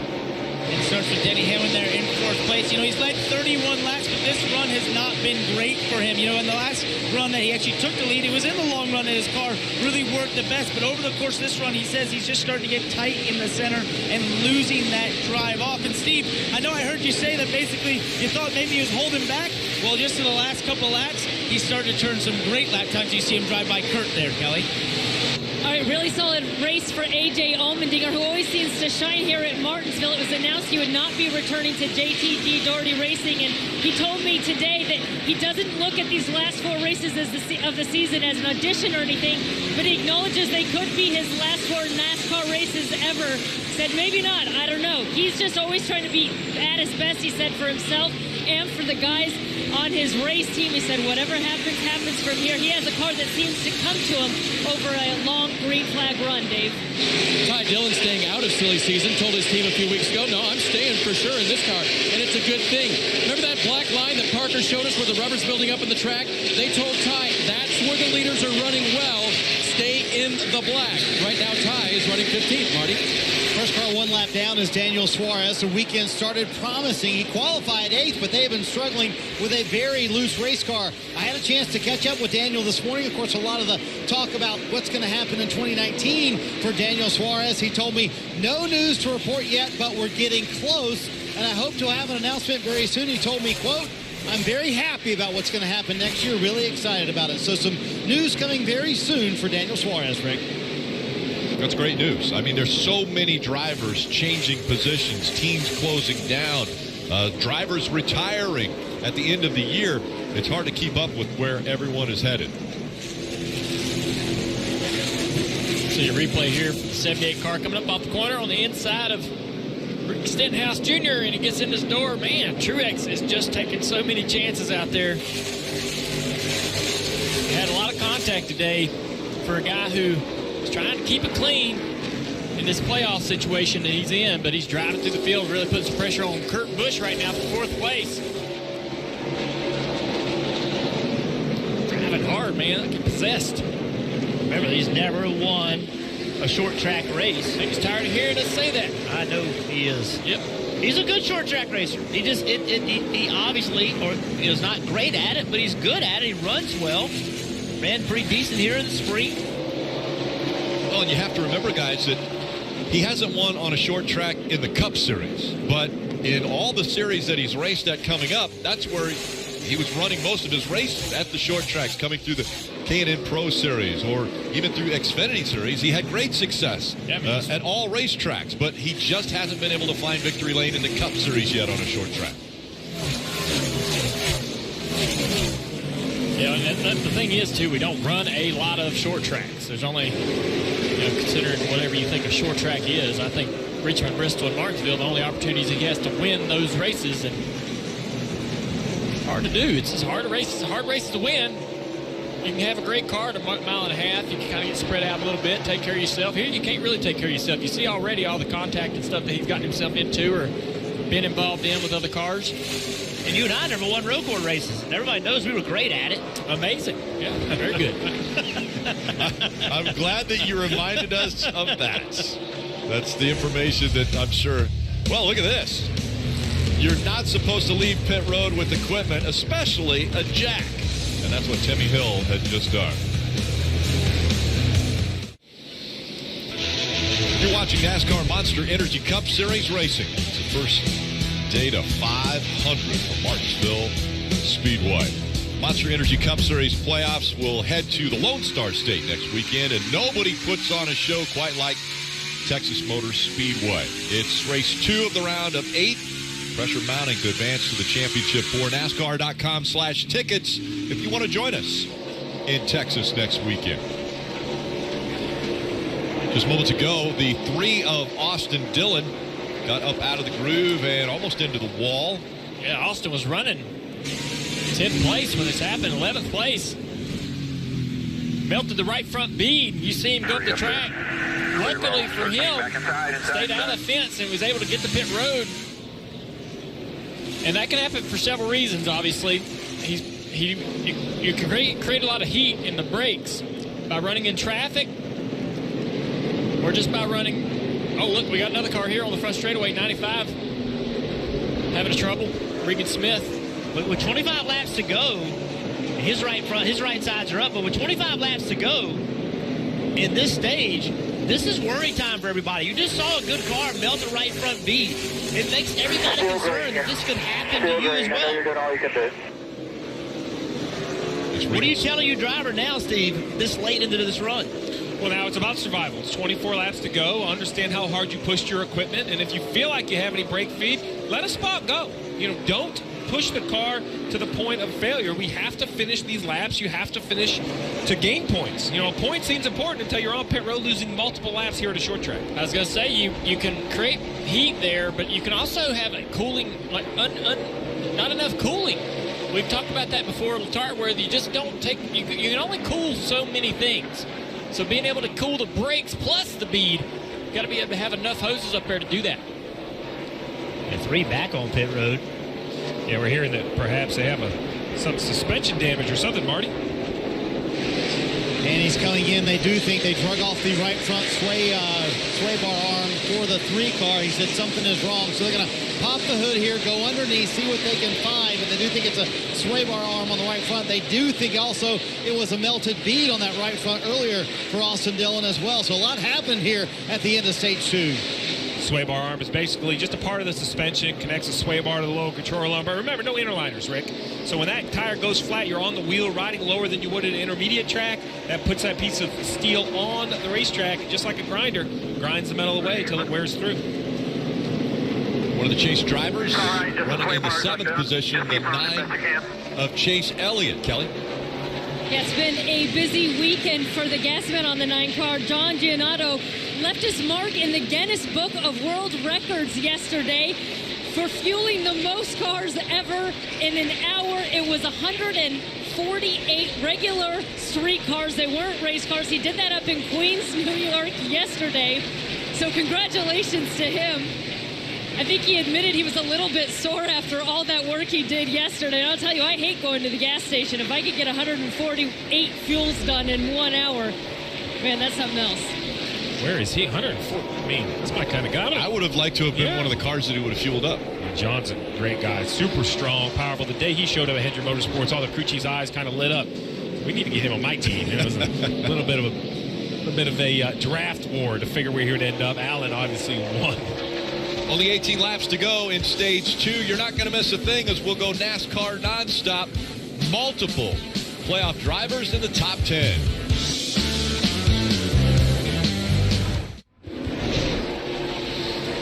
Make sure to tune in on Wednesday, 9 a.m. Eastern, to the Morning Drive with the Bagman and Pete Pistone. That's NASCAR Radio Channel 90. Parker Kligerman's going to join them from the NBC Sports crew on Sirius XM.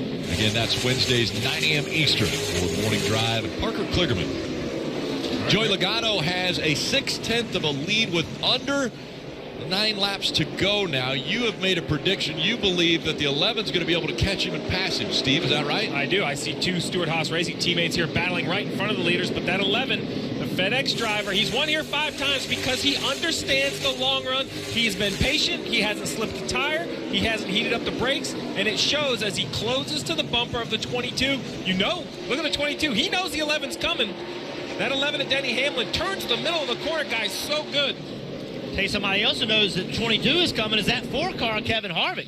Kevin Harvick is in serious danger going a lap down right here. He has been struggling the last 15 laps, Parker.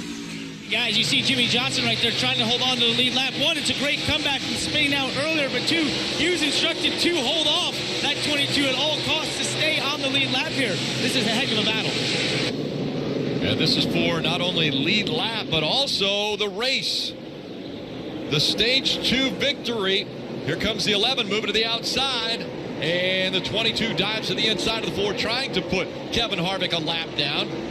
Got on the curb there. You saw it at Denny Hamlin. The problem for Harvick is if he can hold him right here, that'll be great. Get that lucky dog. But he doesn't want him to go up there and be able to lap that 48 or anyone else. Because Harvick would love to at least get the wave around or the lucky dog if he can. Now Logano sets his sights on the 48 again. The 48 trying to be impossible to get around. The bumper to the back of the 48 from Logano. Here comes Hamlin. 4 laps to go. Best thing Kevin Harvick can do, Steve, is for that 11 to catch the 22 and let that battle happen and let the 48 get going. Yeah, the 48 is actually, remember, he spun out earlier. He's not having a bad recovery inside the top 15 from being backwards a little bit earlier.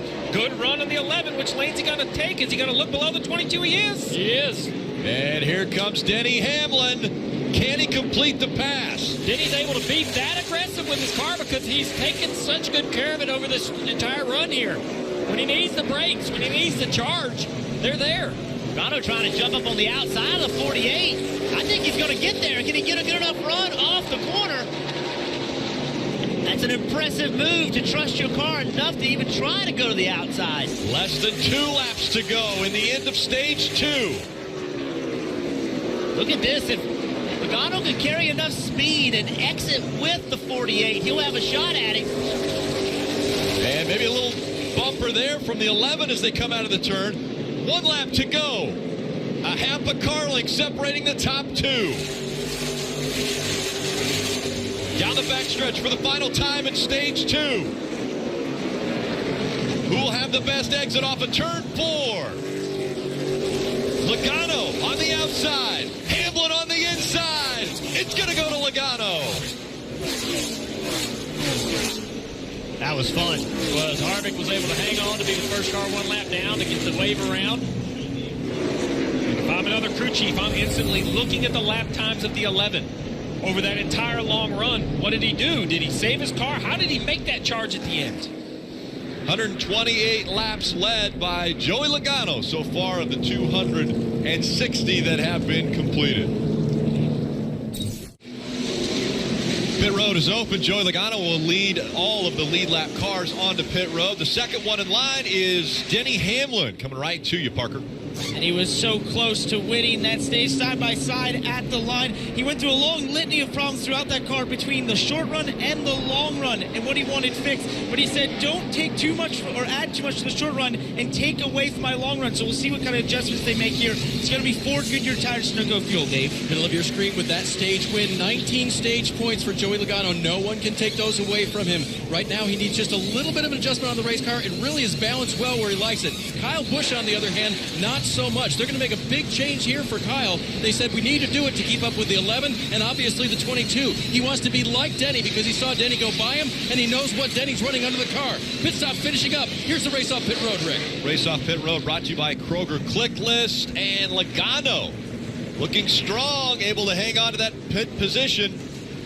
Logano, Hamlin, Kyle Busch, Martin Truex Jr. Look at that. Everyone holding their spots as they come off of pit road. Brad Keselowski gained a couple positions on pit road. And as we have completed the second stage, let's go to the Peacock pit box and check in with Chris Devoto. Thanks, Rick. This is where I'll be with Kyle Petty and Dale Jarrett following the race. And the post-race show the last few years here in this race at Martinsville has certainly been interesting. And it's something to think about because your stage winners so far, Denny Hamlin and Joey Logano, 2 drivers who were involved in incidents in 2015 and 2017. The sequence of events from those races, ones we still talk about today. So do both drivers have unfinished business? And are they driving with that in mind? This last stage is going to be interesting, and we will be here for you after the race to talk with not just the winner, but all the scenarios. If it's a playoff winner, they get that ticket to that final race at Homestead. We'll see you after the race. Thank you, Krista. We've talked about track position all day long. Well, those games to get track position, they can happen on pit road. See the 18 car rolling off pit road right here. Gets done his pit stop. Look how slow he leaves. Just slows down a little bit. Is it possible he was slowing down to take the inside? That put the 11 in second. He'd be third. It's so difficult to be able to keep your position when you're stuck on the outside here at Martinsville on restarts, although we have seen a few drivers fight to keep those spots. We'll see if Denny Hamlin will be able to fight and hold on to second, as Joey Logano will have lane choice because of being the race leader, and more than likely we will see Logano choose that inside line that they have done so many times before. So guys, what's one of the things that the intensity gets picked up on at these races? Weather. Look what we got coming. So maybe 30 minutes out, this weather's working itself toward this racetrack, that is immediately going to ramp up the pressure. We're past the second stage. If it were to rain and they couldn't get the track dry, it would be an official race. So now, these guys, they can't think about 500 laps. They got to think about maybe 30 minutes to get the positions they need. So you're saying the intensity is going to ramp up then? Is that what It has a history of doing that. Well, you talked about rain. You know, one thing that's changed over the years are these stages and the points that paid off. These are awarded. They're done. No matter how you finish the race, you've earned this many points. Joey Logano, the big winner at 19 points. Kyle Busch, Kurt Busch. Look at that. A name you don't see on there, Almirola. He has not earned those stage points. That has definitely hurt his effort so far. Joey Logano has been outstanding. Second position at the end of the first stage, Rick. He just did such a nice job. And remember, he started 10th today. Yeah, got that point right at the end. And then held off Denny Hamlin. You never know when this point's going to matter. But we've seen drivers tie at the end of these stages. So Joey Logano making the most of it because Jeff Burton's right. As we come to this restart, intensity's up. There will be way more aggression. One of those turns into an accident can end your day. You kind of save it by some points. Field coming out of turn 4. They are approaching the Geico restart zone once again as we get underway with the final stage. Green flag back in the air. Another great restart by that 22, man. It's 2 in a row. And he just jumps out there with so much drive through the gears. One car that's missing from this picture, Ryan Newman, running very well today. Got caught speeding during that pit stop cycle. Had to go to the back. And as they are fighting for position around this half-mile paperclip, let's head to the skies above the paperclip. These laps from above brought to you by Ally. It's such a great restart again for Logano. He jumps out to almost a 3-4 car length lead over Denny Hamlin, who was able to hang on to that second spot. Then the 18 of Kyle Busch running third. The battle continues for the 4th spot. 41 of Kurt Busch has it, but Martin Truex Jr. right there in that 5th position fighting for 4th. Yeah, Truex didn't get through turn 1 and 2 there very well, and Kurt's going to get that position.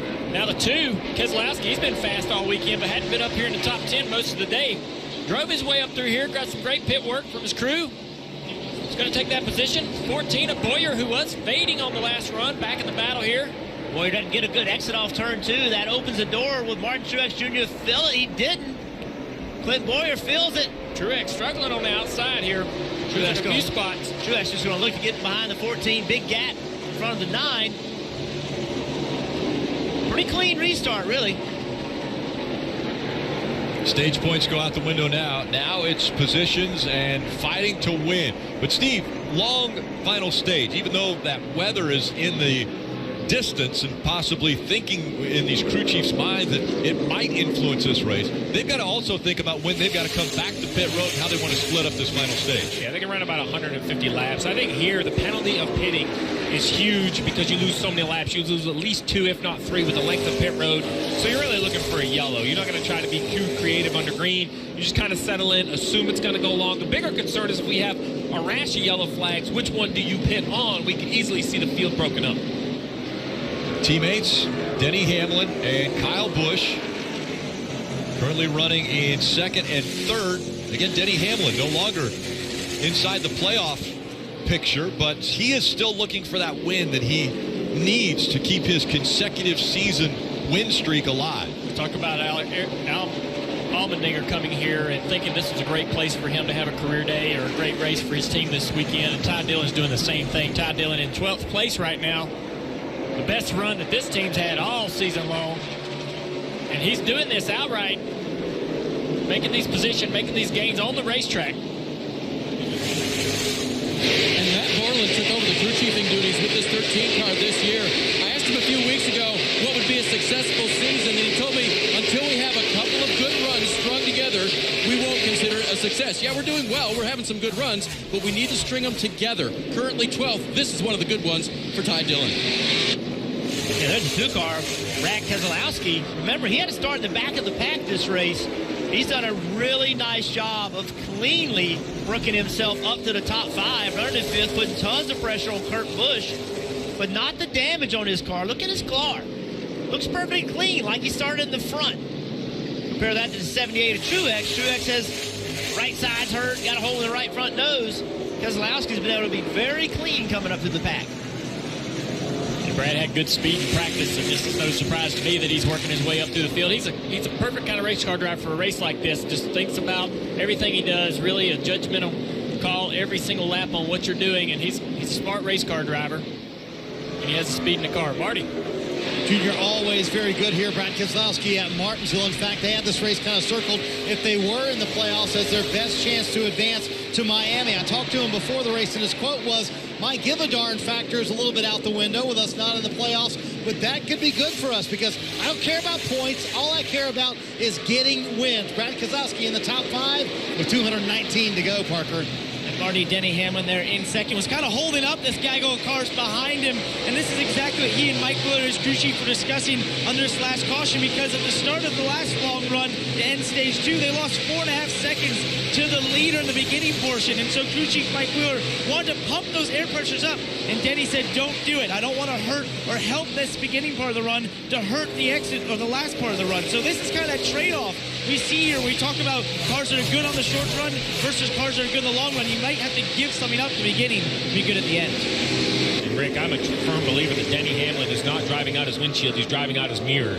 He's pushing that car only hard enough to stay in front of his teammate as we see Martin Truex Jr. move inside the 2 of Brad Keselowski, who's now under a little bit of attack from the 14 of Clint Bowyer. Has a little breathing room, at least that is for Martinsville. Steve, I think that's a great point. I don't think that we've seen how good that 11 car can be on the early part of a run. He's not been in a situation where he's had to push early, and he's been the kind of guy that's taking care of his car, knowing that if he does get a long run, he can drive to the front. Almirola looks to the inside of Chase Elliott. You look at the 10 of Eric Almirola. He's had an okay day, but he's missed out on all those stage points, and look what it's done. He already came into the day below the cut line, but currently 44 points below where the other playoff cars are running. He's 99th, and he's 7 out of the 8 playoff contenders. That's what kind of round this is going to be. Came in at -12, currently -44. Okay days are not going to work in this round when it comes to the playoffs and trying to advance to Miami. It's early to call it a must-win situation, but these two drivers are finding themselves in that position because being 44 points behind and 28 points behind, only one driver is guaranteed to get into the championship playoffs based on points. Kelly. And unlike Eric Almirola, Chase Elliott and that 19 came into this race above the cut line. Granted, it was only 3 points, but crew chief Alan Gustafson told me their mindset was that they just couldn't give up any points today if they're going to have any opportunity to point their way into the championship race. He said if we lose points today, we put ourselves in a must-win situation. Well, they unfortunately have done just that, especially with the 22 leading. It shows them as 29 points now below that cut line. They just struggled with the 9 car this weekend. They don't know why. Alan's saying we just can't find any speed in it.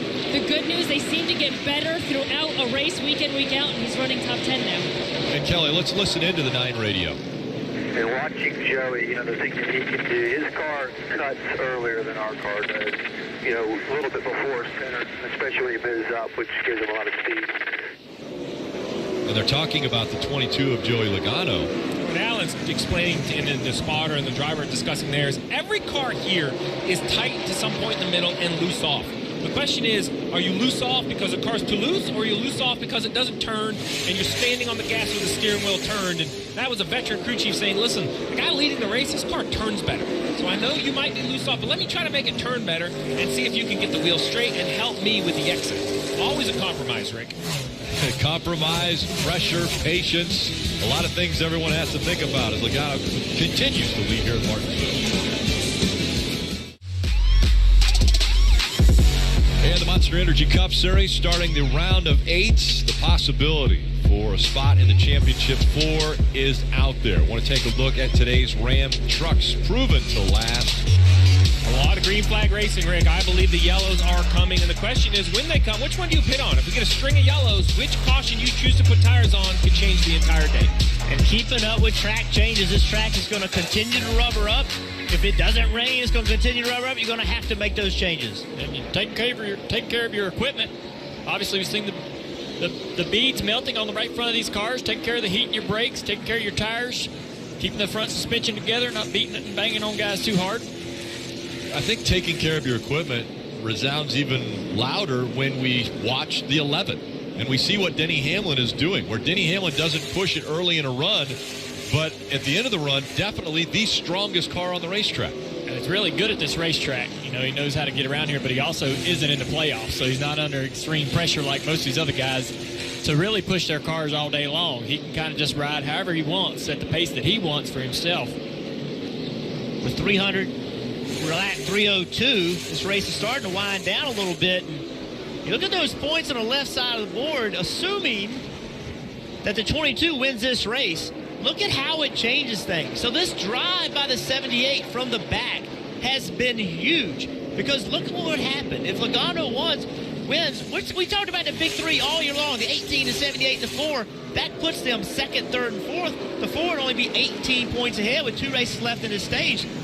That's an incredibly tight battle between those 3 guys, assuming that 22 wins this race. He's got a lot of laps to go before we can hand him the checkered flag. 197 to be exact. But this is a time in the race, Junior, where emotionally, you know, when I start to get to that 350 mark, I start to, maybe 100 to go, I really flip switches. I really go, okay, now we're finished this thing off, though. Now it's race winning time, or get the best finish I can. You manage your day with what you had. You get the most you can, but now you're going to get to the finish, and you got to start pushing hard to get that finish that you're trying to get for your team. Yeah, I think you look up at the scoreboard and see 300 laps and go, man, it feels like we should be near the finish of this race, because I'm good physically, but emotionally, I don't know how much more I got to be able to take care of this thing and drive, with my head on my shoulders. And great little battle here between Truex. His car seems to be coming around. The 41 of Kurt Busch trying to take care of his car, take care of the rear tires, and maintain this position. Doesn't really want to give it up to Truex. Kurt way up the racetrack on corner exit right there, but still making it work. Truex not being able to really turn underneath him, apply the throttle. 41 intentionally up the racetrack. That's something you don't see a lot at this racetrack, but he's making it work. I was just going to say, I'm seeing my first race from the booth at Martinsville Speedway, and I don't remember guys using the racetrack up that much, using this extra high exit. We've seen guys run the entire corner on the high side and make speed there. And if you're Truex, it's frustrating, because in the past, you're like, I got him, that's the spot I want, and he drives away from you. You're just really surprised. There we go. Looks like Kurt's had enough of the pressure. Says, all right, I don't like the pace. I'm going to back it off a little bit. Let's Truex go by. Hoping that get 20 more laps down the road, maybe he can catch him and pass him back. Well, I think that's the point, Junior, right? The 41 doesn't let him go because he wants to give up the spot, right? He does not. He knows how hard he wants to push his car. He said, the 78's a little better. I'm not going to get out of my plan. My plan is to run down here, put the right rear in the rubber, keep the rear tires on it. Yeah. Let the 78 That's what I love about this racetrack, is having to take care of your car, having to take care of your tires. It really brings the driver into it. Different situations for everybody on the track. After the start of this final stage, Joey Logano jumps out to the lead, has been hanging on to it for 177 laps. Let's go through the field. We'll start with Dave. And Rick, the driver of this car, was not happy with it after qualifying. Remember what he said? That was really hard to drive. That was evil. We just didn't have it today. I hope we have it in the race tomorrow. So far, a lot better race car today, Parker. It's been a great race car for Denny Hamlin. You can't not forget that infamous moment between him and the 9 car last year, and the crowd booing the hometown favorite Denny Hamlin after the race. So I asked him here before driver intros, you want to make him cheer today, right? He smiled and nodded his head aggressively. Of course he does, Marty. Hey, Parker, Jeff mentioned a moment ago, can't emphasize enough the rally and how big this is for Martin Truex Jr. from 31st to 3rd. And the thought creeping in now, we might have a shot to win this race. They weren't very good on the long runs here in the spring, so they migrated towards Denny Hamlin's setup. So they have clearly very good on those long runs now, Kelly. Well, Kurt Busch in this 41 car, he compared this race to the Daytona 500, saying, hey, you win here, you get a ticket to Miami. He said it's like a clean slate, but if we can't win here, we need to fall back on our consistency. Kurt's really been working the track car inside that 41. It fires off just a little bit too free, Marty. Brad Keselowski, another non-playoff driver in the mix here, getting around Kyle Busch. He's in the 5th position right now. Car, for much of the day, has been a little bit too free, but he has 5 straight Martinsville top 10s, including a win here last year. He knows the way to victory lane. Would love to get there and spoil the playoff party, Dave. A quote from Kyle Busch yesterday, who's not running the way he wants to now. Quote, Adam makes adjustments following his gut, and it keeps us up front. Well, he's going to need one of those adjustments from crew chief Adam Stevens because the car is not right now, just not getting enough drive out of that left rear, Parker. Eric Almirola in 7th place right now. You know, he's been in the top 10 for most this race, and he said this was the race in the playoffs of this round that he was most looking forward to. He felt like this was their best shot to go for a win, but right now he's sitting 42 points out because Logano in that 22 car is probably his worst nightmare in winning here. If he does that, he could be watching a championship slip away, Marty. This is not the day Clint Boyer expected. Parker, one of the best cars in practice yesterday, struggling right now. In fact, he was so loose on the last run, he said, I'm having to turn right to get into the corner. So they made several changes to the car, air pressure and wedge. They've gone too far. Now he says the car will not turn at all, Kelly. Chase Elliott has won 2 of the last 3 races, and after the last one on a 1.5-mile track, his crew chief Alan Gustafson told me, hey, I can't wait to get to the next 1.5-mile track, which is Texas next week. Beyond that, they also feel great about going to Phoenix to close out this round, so even though they've lost some points here today, they feel optimistic they can get a win in one of these 3, Parker. Kelly, look who just passed him. Old 7 time in the 48. We saw him spinning out early in the race with wheel hop and a long brake pedal underneath Eric Jones, but he's methodically moved his way forward and been great on the long run. That team told me they were looking forward to the long run. They just did not feel they had the short run speed. And guess what? What a great run when you announce a full-time 2-year sponsor, Kelly. Yeah, and for A.J. Allmendinger now running 11th. He says he absolutely loves racing here at Martinsville Speedway. It's the history of this place that gets him going. When I talked to him before the race, he felt like they had a really solid practice. They were able to work through a variety of setups and felt like they had the best one to bring here to the race. Just outside of the top 10 right now, Dave. Ty Dillon maintaining 12th, and we're human, right? So repetition helps. Let it roll. He hears that from his spotter. Let it roll. Let it roll. Good job. Let it roll through the corner. Let it roll through the corner, man. We're seeing a lot of guys letting it roll through the corner. 10 car of Eric Almirola. It's way up the racetrack. 48 car.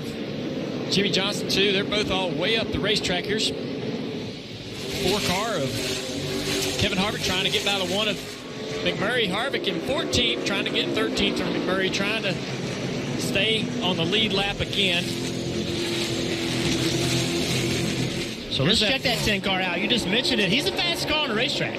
Eric Almirola is the fastest car on the racetrack, running a very unconventional line, way off the bottom of the corner, just using all of the racetrack on corner exit. You talked about being in a race car, never seeing this before. Well, this is something we have not seen very often, but Eric Almirola is making it work. Logano still out front, has a second lead over Denny Hamlin here at Martinsville. The NASCAR Monster Energy Cup Series, first Data 500 from Martinsville, Virginia, and Martinsville Speedway. Now, next Sunday, the Monster Energy Cup Series playoffs will continue from Texas Motor Speedway, another 1.5-mile racetrack in front of these championship contenders. That race coverage beginning at 3 p.m. Eastern on NBCSN. Another opportunity coming for the playoff drivers to lock themselves into the championship 4. The 14 of Clint Boyer has been strong most of the day. Let's listen into his radio how he's doing now. Weird, man, what they're doing in 1 and 2, I ain't never seen work here. I remember when we kind of got second degree working 10, 12 years ago, but the line wasn't nothing like it is today. That's exactly what we were talking about, Juniors, that Eric Almirola and Jimmy Johnson, they're making something work that is very unconventional. And it's dragging some other people up the racetrack trying it as well because they're having so much luck with it. Makes you wonder, though, if they go up there, is it going to start putting rubber on the racetrack and that actually will eventually hurt that upper groove? Well, car that's not using the upper groove is the 78 of Martin Truex Jr. He's closed the gap to the 22 of Joey Logano to under 1 second. We've seen him and the 11 be the best cars on the long run. Well, the 78 just turned left, went underneath the 11, and look how good this 78 gets through the middle of the corner. Man, it just turns the middle, which allows him to drive off nice and straight, Rick. We're hearing rain. A lot of people talking 10 or 12 minutes out. I don't know if it would end the race. There's lights here. I think it might be a chance to drive the racetrack. But in case it does, you need to be the leader, right? That would be the win. This race would be official. And Steve, you better believe it. Cole Pearn has told Martin Truex Jr. that rain is coming, and you can almost feel the sense of urgency in the 78 camp pick up at that point. He got past Denny Hamlin. Now he's tracking down the 22. That rain is coming, but also what's coming, Steve? The window to make it to the end of the race. So how brave are you, Mr. Crew Chief? You come down pit road, even under green, you lose a lot of time. But if the rain doesn't make it and we go green, that might be the move to win the race. There would be braver than me to short pit here at Martinsville. This is one, Rick. I am going to run all the way until I see at least the playoff cars I'm racing against. We're going to all come to pit road as a happy family. The 22 runs right on that curve. He's one of those guys that hasn't really moved around too much, changed his line too much. He has moved up high and tried it a few laps, but he always seems to come back down to that bottom, rolling the bottom against the curve. Truex a little bit higher.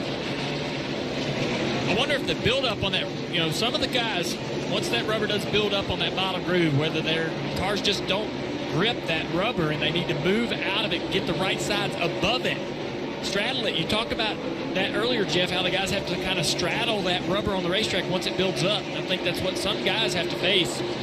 Once the track changes, it gets enough rubber down, you have to be able to, move around and adjust your line.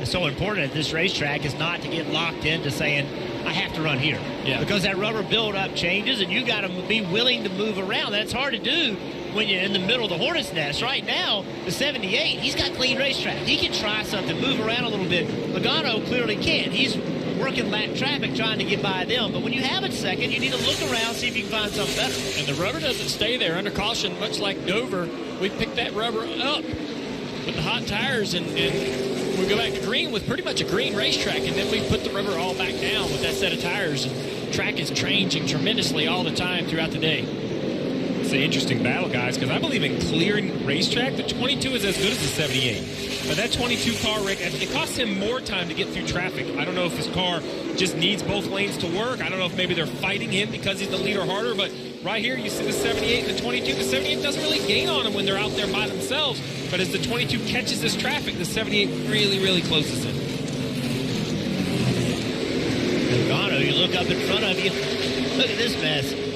A lot of cars you're going to have to get through. Good race cars. Matt Kenseth moving up the racetrack into 6, allowing the 22 by. Again, it was those two cars that had the falling out just 2 years ago at this racetrack. Logano able to get by. One thing about everybody having to run so many different lines is it's actually giving the leader options. Getting through lap traffic isn't quite as tough as we've seen in years past. Murray, the last car on the lead lap, so he's not going to make this easy on Logano. And Jeff, it's not too far in front of him where Kevin Harvick, one of the playoff contenders, is running in 13th, Parker. And Rick, yeah, that's the thing right now. He's 17 seconds behind Logano. It's only a couple of seconds ahead of him, trying to run basically for his lead lap right now. We know the thing with this car is he's struggled consistently in this race with the rear end, just not being able to hook it up on the exit of the corners. And just a little bit ago, he said it's getting really bad. But then in the last about 10 laps, he's starting to click lap times that are in the top 5 and occasionally the fastest car on the racetrack. So he's finding a little something, that Ford car. But I don't know if I've recognized this Ford car right now that we've seen through most of this race. That is not the car that's dominated most of this season. Well, even in the playoffs, you saw the graphic where 7.8 the finish for the regular season, and 16th has been his average finish in the playoffs. Not something that we had expected out of the Ford team and Kevin Harvick. Gap has closed now. A car link separating the top two. Logano with Martin Truex Jr. just behind. Yeah, it took Logano just a little bit to get by that one car, McMurray. That allowed Truex to close the door, close the gap just a little bit. But now 22 comes up on Jeff Burton, who should be pretty simple, pretty easy to pass. And in that clean air, that moment where he wasn't around lap traffic, he's already gapped gap to 78 a little bit here. I think you're right, Steve. That 22, pretty good. If he's in clean air, he's able to keep that gap, if not make it bigger. I agree. I think that 22, much like Denny Hamlin earlier, I think that 22 is driving back to his competition, saving what car he can save. 154 laps to go from Martinsville. It's been tough on equipment. Matt DiBenedetto with the fire, and even tough on our equipment. Like that. Our camera broke.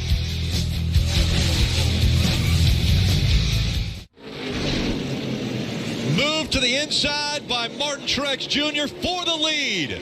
Trying to take it away from Joey Logano. Logano's been out front over 222 laps. Martin Truex Jr. hasn't led a lap yet, but here he is fighting on the back bumper of Logano for the lead. He's going to have a hard time making this pass on the inside. Logano, we've seen everybody up there making speed on that high side, so that's a competitive line still for Logano. Saw Truex in the back of the 22 just a lap before. This is huge right here. Win this race, move on to Miami. You said it, Logano is going to put up a fight, and the track's going to allow him. In the past, this race is over. The 78 is by him already. Turning down now, inside bumper. But the one thing it does when you have to run up the racetrack is you have to have a lot of faith in that guy following you.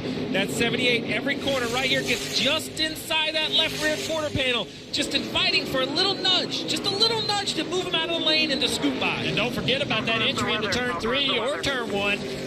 We'll hop in the rear tires. If the 78 has that happen, he's going to have to get off the brake pedal, potentially into the back of the 22. So a lot of trust here between the 22 and 78 as they race each other. Very, very tough here at Martinsville. Look at the rear drive the 22 has on corner exit using that high line. That's what's preventing the 78 from making the move. The 78 is clearly faster. 78 now using more racetrack on entry, trying to diamond the track a little bit. Got a great run off of 2. Been in the rear tires a little bit. You see him. He's pushing it hard. Going to drive in deep right here, trying to get alongside. Game over. 78 in the lead. 33rd all the way to the lead. Started at the back, and now Martin Truex Jr. leading on a short track, Martinsville Speedway. The laps continuing to wind down, and the Martin Truex Jr. fans on their feet and congratulating that pass. A masterful piece of work. As you see, the 43 slow on the track, could be bringing out a caution. Looks like sparks were flying from underneath. We'll see if he gets to pit road. Well, that pass for the lead, Martin Truex Jr. There you see the playoff points as they are now. It changes the whole picture, doesn't it, Junior? Sure does. Martin Truex Jr. out front being shown as the leader. If he wins, automatically advances to the championship 4. Marty. And Rick, just think about the story for the 78 team. Shut down a couple of months ago. Everybody said, I know they're part of the Big Three.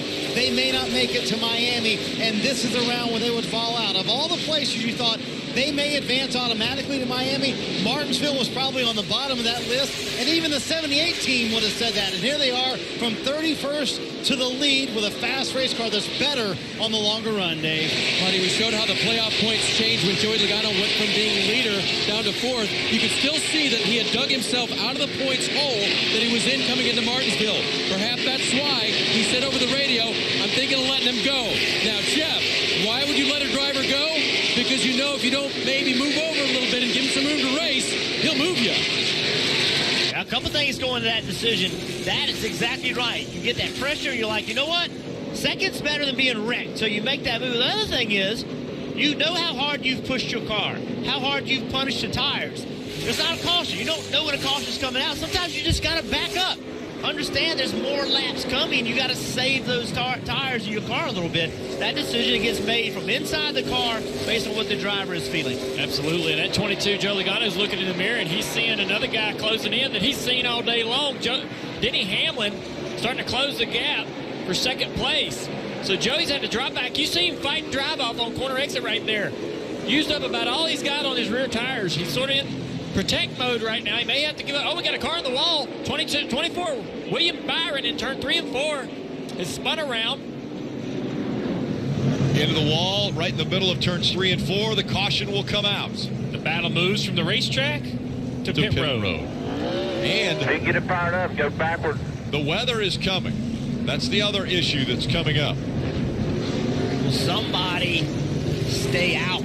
Steve, would a guy like Newman, Ty Dillon, Allmendinger, would they stay out, not pit, and then hope it rains? I just think with 97 laps on their tires, if you even had one corner, one restart, I think you'd be wrecked. And while the weather is closing in, you know, it's still a few miles out. I think you have to plan on going back under green flag conditions. Take a look at what happened to William Byron there in the 24. Yeah, it's hard to tell from this angle what started it, but whether he got any help earlier on corner entry or whether he wheel hopped the rear, we don't have another look. So interested to see now these teams to get the job done, Steve. Well, remember, we talked about pit road and how tight it is. Well, that hasn't changed, right? While there's only 14 cars on the lead lap, it's all going to be about getting in and out of your pit box clean, not making a mistake, controlling all the tires. Also, not to mention the adjustments you plan on making. There they come, Parker. Denny Hamlin there in third place. Said he's just too loose right now. Cannot put the throttle down while having the wheel turn. There was a little discussion about what to do under this stop, but I believe it'll be Ford Goodyear tires and Sunoco fuel planning to go through the rain there, Marty. Martin Truex Jr. has done his job on the track. Let's see if the 78 team can do their job on pit road. No changes here. Cole Pearn said no mistakes from anyone on this stop. Very quick for the 78 so far, Dave. Joey Logano cleanly in his pit box. 4 Goodyear tires, Sunoco fuel. The car swung both ways balance-wise, so a slight air pressure adjustment. Todd Gordon's best judgment, given the driver feedback. And the race off pit road, a close one. Martin Truex Jr., then Logano, Hamlin, Almirola, and Kyle Busch. Will it be a sprint to the finish? Will rain come into play? A restart when we come back. You're watching NASCAR Monster Energy Cup Series racing. It's the first Data 500 from Martinsville. And pit stops complete as the crew making their way around this half-mile racetrack. Tonight on Sunday Night Football, it's a rematch of the Minneapolis Miracle, last year's amazing divisional playoff game between the Saints and the Vikings. Football Night in America at 7 p.m. Eastern, and then kickoff at 8:20 tonight only on NBC. Once again, drivers weighing in on Sunday Night Football. Sunday Night Football on NBC. The Saints are at the Vikings. My personal pick, I think I'm going to go with Minnesota because they're at home. It's going to be a tough battle. Drew Brees versus Kirk Cousins. I'm going to go with Minnesota. Two powerhouse offenses who are on fire right now. I'm going to go on the other side of the ball, the team that has the better defense right now, and I'm going with the Minnesota Vikings. I think they can pull it out. I'm a diehard Panthers fan, so of course I don't want to see the Saints win, so go Vikings. This is going for 4-0 for me. I'm taking the New Orleans Saints. Last year, they lost on a miracle throw to Stephon Diggs. This year, Drew Brees is having an MVP season. Check out Sunday Night Football on NBC as the Saints take on the Vikings.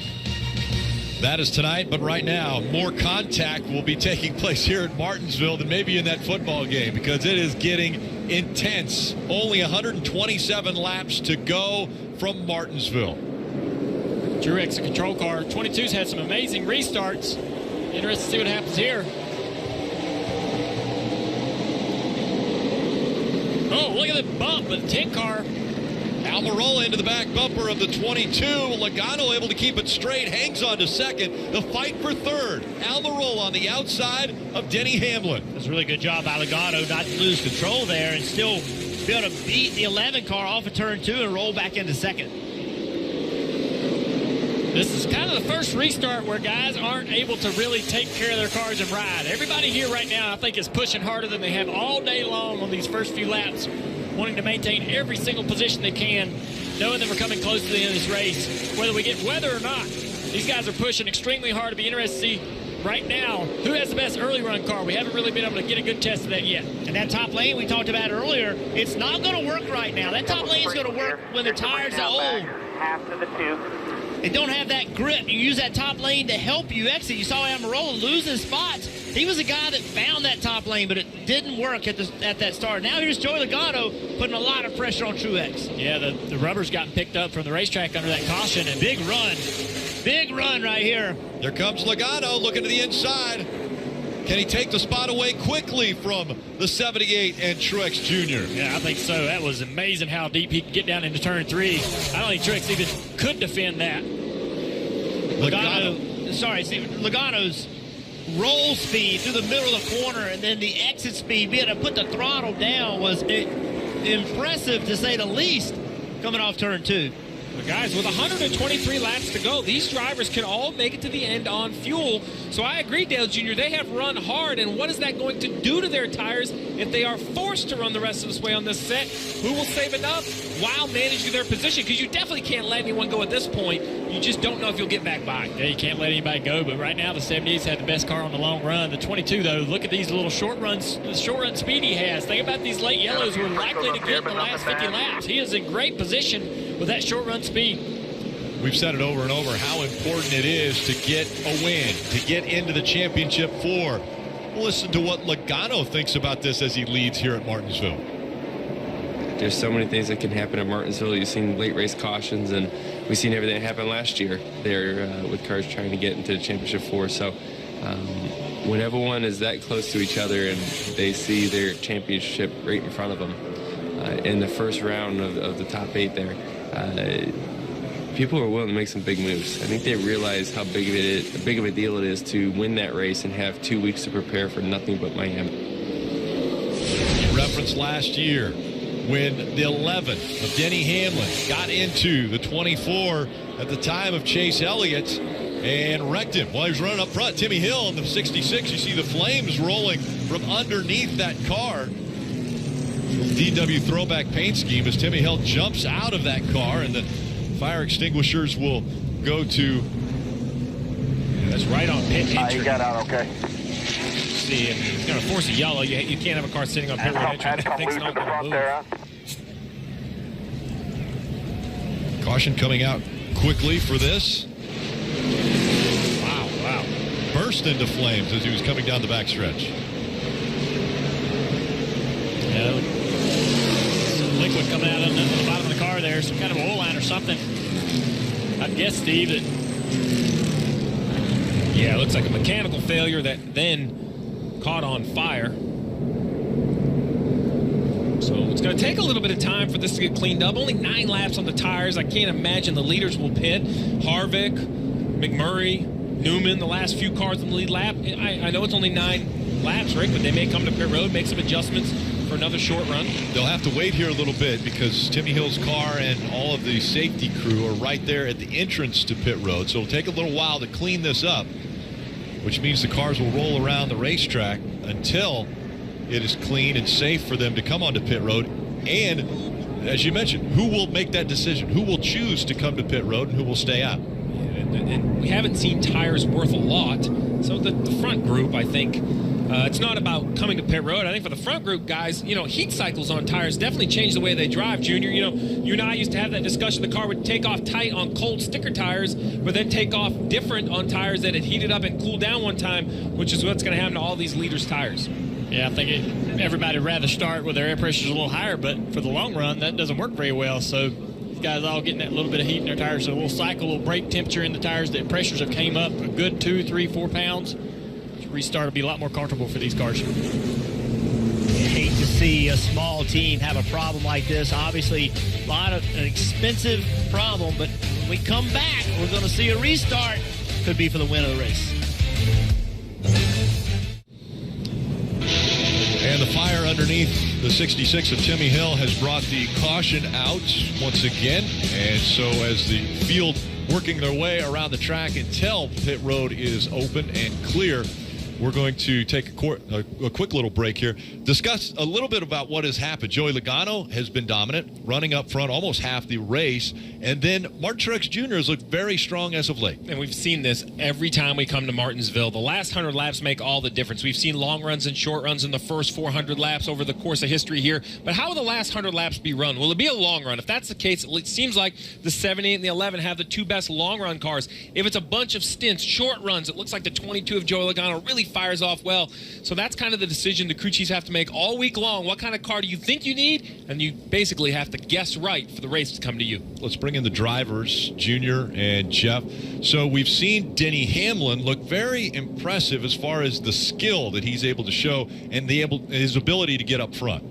Yeah, we also haven't seen his short run speed, what he has there, and I think he's going to need it. You said it at the top of the show. There's 15 average cautions at this racetrack, so I think we're going to see more, especially late in this race, and that works for Joey Logano. His car is super fast on the short run. I think it works against Martin Truex Jr., who has the best car on the long run. And I think even deeper back in the field, we just saw Eric Almirola kind of working himself toward the back a little bit. He was very fast on a long run. So some of those guys that looked really good, you get a rash of cautions, it could really hurt them. But that's what we see here. You have to have a car that can do both, but it's very difficult to make that happen. So we talked about Eric Almirola. I think his teammate, Kevin Harvick, currently all the way back in 14th. Definitely not the day this 4 teams wanted to have.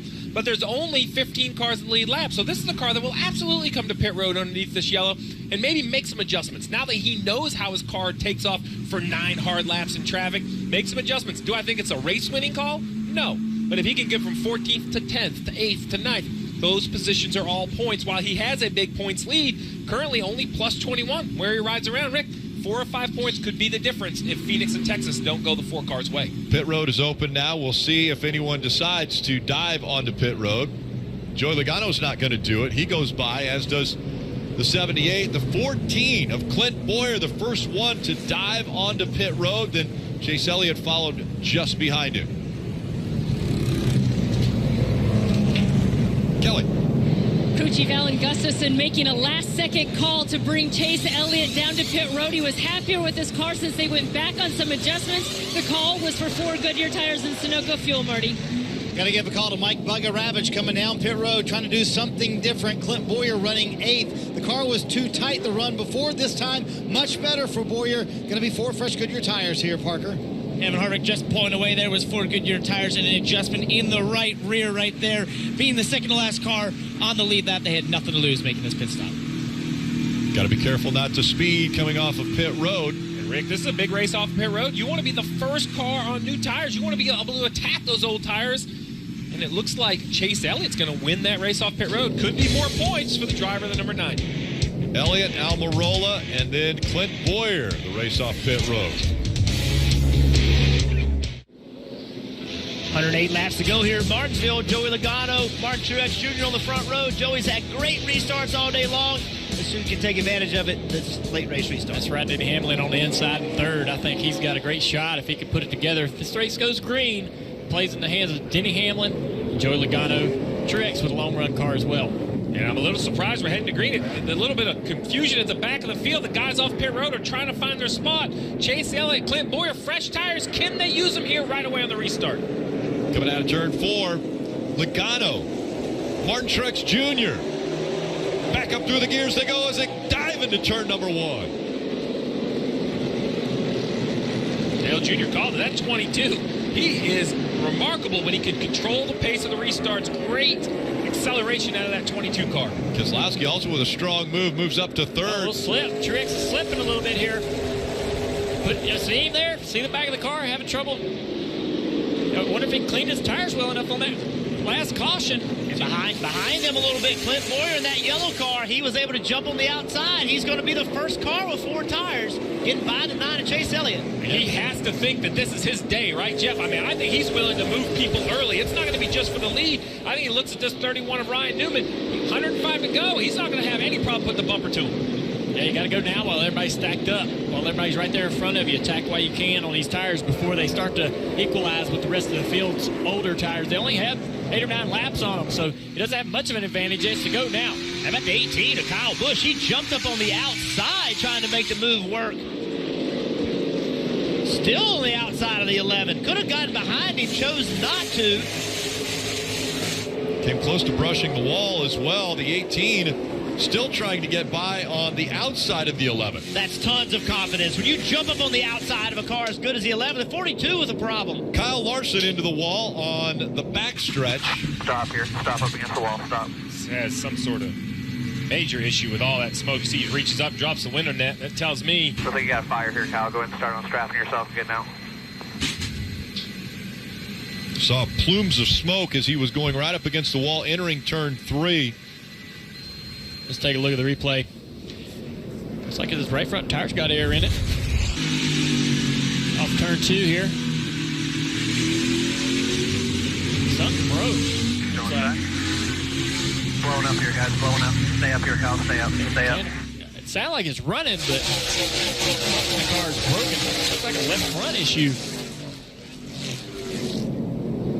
Yeah, I was See wondering if it was smoke driveline, but it's in front of the front tires. That tells me it's engine, not rear gear or transmission. Yeah, it's not like the motor. You hear the engine lay down. It changed tones. There's See the oil oil running out of it. Yeah. Can't let the oil out, Steve. Well, and here's the problem with Martinsville. We talked about multiple yellows when you come. Well, if you didn't come, you can't come now. Because all those other guys that just came to pit road, they're definitely staying out. So this is what makes this so difficult is, Marty, if we start to see 10, 15 lap sprints broken up by yellows, and it becomes very difficult to decide if you ever want to come to pit road. Isn't this always how it happens at Martinsville? These short runs at the end of the race, Joey Logano has proven to be very good at those today. For Kyle Larson, they think it was something transmission related with what happened to that 42 car. They don't truly know. They're going to diagnose when they get it back to the garage area. They were just getting back into the gas coming out of turn 2 when that happened. And every caution we see, I think, personally, hurts the 78. We still have 100 to go, so a lot of racing left. But, guys, it seems like the 22 is a short-run car. Brad Keselowski, another Penske Ford, a short-run car. I think the 11 and the 78 would much rather this go green, and I just don't know what this is going to do to someone like Clint Bowyer, who's on those fresher tires. Is it enough laps to matter? I'm just not sure. Another restart in front of us. Logano and Truex Jr. will make up the front row again. It's Monster Energy Cup Series racing from Martinsville, and it is the weekend prior to Halloween. And there's a monster right there hanging out with us. He got a hot pass. Well, I don't think he's going to eat many hot dogs either. He's got a Reese cup. Scully Bones. That's the most interesting thing. How about the 78 and Martin Truex Jr.? What a day he has had. Found out this morning that he would have to start at the back of the field because they were not able to pass post-qualifying inspection the first time through. Contact early right away, lap 1, trying to go 3 wide, a little contact on the right front fender. His car wasn't that good at the start of the race, as you see here, losing a position to Brad Keselowski. And pit stop. Got him in even more trouble. Coming to back up. Even more contact on a restart. Martin Truex Jr. has not been easy on this car today. He found a way to get all the way up inside the top 10 before the end of stage 1. Pretty remarkable, Rick, that he was able to score those points starting the way he did and with all of those issues to start this race. They said that was the goal. They wanted to get into the top 10 by the end of stage 1. And then he's done even better. He's been able to get up front and lead laps in this race. The only problem is, got passed by Logano on the short run. So what can this team do if it comes down to multiple cautions in his last 100 laps? Can he have or find that restart speed? And also, can you finish it off? I mean, how many races have we seen here where a guy runs great all day long and then a late race restart has a problem and finishes in the 30s? That's the danger that we face here in Martinsville. Get a few updates before we go back to green. We'll start with Dave at the 22. And, of course, you're asking all the questions that Joey Logano's team is asking now. Remember, they changed their philosophy to be better over the longer run, and they proved early in this race that they could be that. Now, all these late race restarts, they're proving they didn't lose their short run speed. Can he hang on, Marty? Dave, I don't know if you believe in numerology or not, but we've talked about how Martin Truex Jr. has never won a short track race. Well, today is short track race number 78 of Martin Truex Jr.'s career. In the 78 car, can he finally get that short track win? And a huge win it would be. It would punch his ticket to Miami, Kelly. Well, Kurt Busch has been able to make some small gains in his 41 car on these restarts in spite of not having an ideal race car. He says it just loses overall grip on a restart and it feels out of the track for a while before it finally comes to him. We'll see how he does on this restart. He's lined up 4th, Parker. Kelly, I think Eric Almirola might become the biggest Martin Truex Jr. fan around right now, because when you see the difference between Martin Truex leading and Joey Logano, it's almost a 10 or 12-point swing for him in the playoffs right now. So for him right now in 11th place, he's on the inside for this restart. He needs to gain every position he can and hope Martin Truex can get ahead of Logano. Yeah, I'm sure some of you at home are wondering, why is this caution taking so long? Well, they've had to take the 42 car, pick the front of it up, and then get it on a rollback. It's got so much oil coming out of it, they're trying not to drag it around the racetrack, and it's been difficult to get the car on the rollback. Well, we just got the good update about all of the playoff cars. Well, Dale Jarrett said it all week. People have said it at the top of the show. How about the non-playoff guys? Brad Keselowski, he entered into the playoffs, perhaps the hottest driver to enter the playoffs, winning 3 in a row. But he was eliminated last week. What would a win mean to him? Currently running third. We've seen him be aggressive on these new tires. And then Denny Hamlin, we can't say enough. Rick, you mentioned it earlier. 12 years in a row, this driver has gone to victory lane. This would make 13. Currently winless in 2018, running 5th at his best racetrack. 5 wins here at Martinsville. His 6th win would mean a lot for the 11 car. And the other name that we've talked about, the streaks that they have on the line, 16 consecutive seasons that Jimmie Johnson has won a race. Well, that is in jeopardy.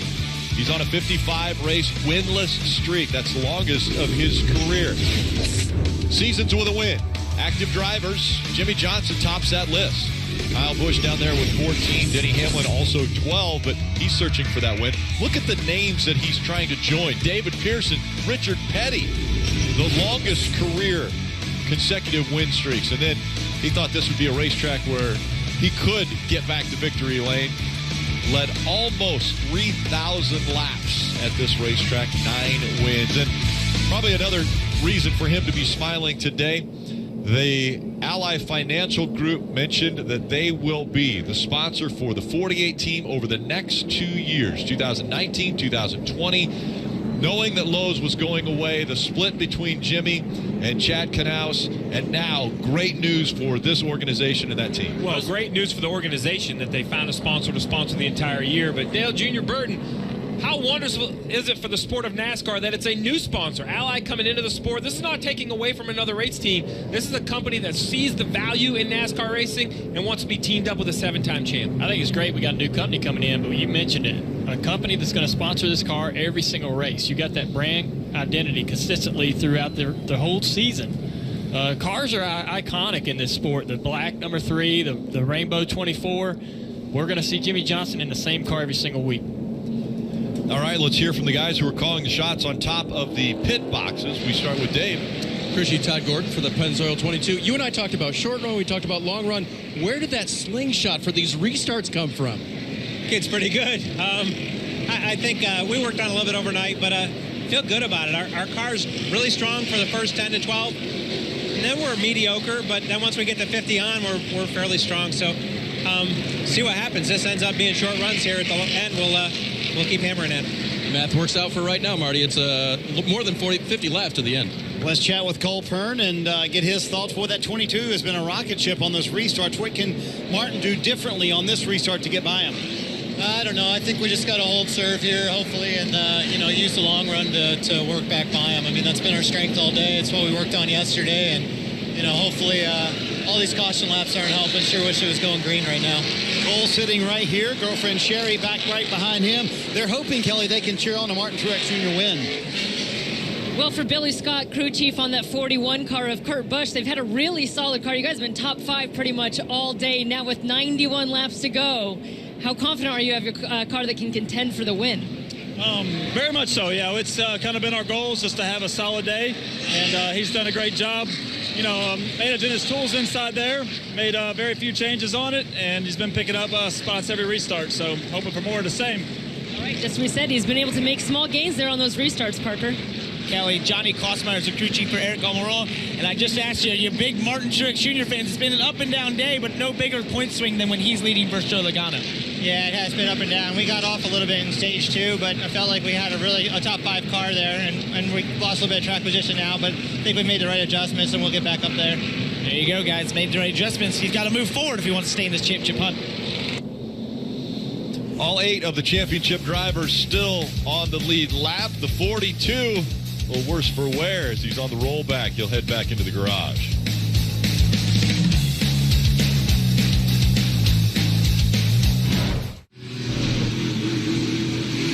Track is clean, and they'll go 2x2 as we get ready for the restart. There'll be 86 laps to go in this race. We mentioned weather, a possibility. Well, I know a lot of you have seen the sun shining once again here at the racetrack, so you never can guess. Our aerial coverage provided by Ally.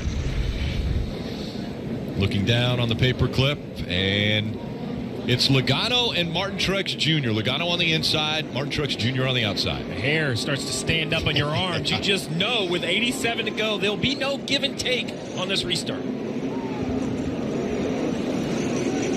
It's all take as they come back to the stripe. A great restart for Martin Truex Jr. on the outside, Logano on the inside. Brad Keselowski, one of the non-playoff drivers, right there in the mix as he's fighting for that second spot. 41, drive to the bottom. That's going to slow that inside lane down just a little bit. Clint Bowyer's going to try to use that to his advantage. Brad Keselowski also has that short run speed that the 22 teammate has. He's able to take that position from Martin Truex Jr., who's now battling with Kurt Busch. A little sheet metal traded there. 31 to 14 in the back of the screen. Remember, at the Roval, the 31 was upset at the 14 of Bowyer. You don't forget about those things. Side by side for fourth, Denny Hamlin on the inside. As Logano down challenge for the lead. Locked up the left front tire, getting down in the corner. Trying to stay off of his teammate. Oh, man, and he's pushing hard. He's also trying to take the lead. Not going to make it easy here.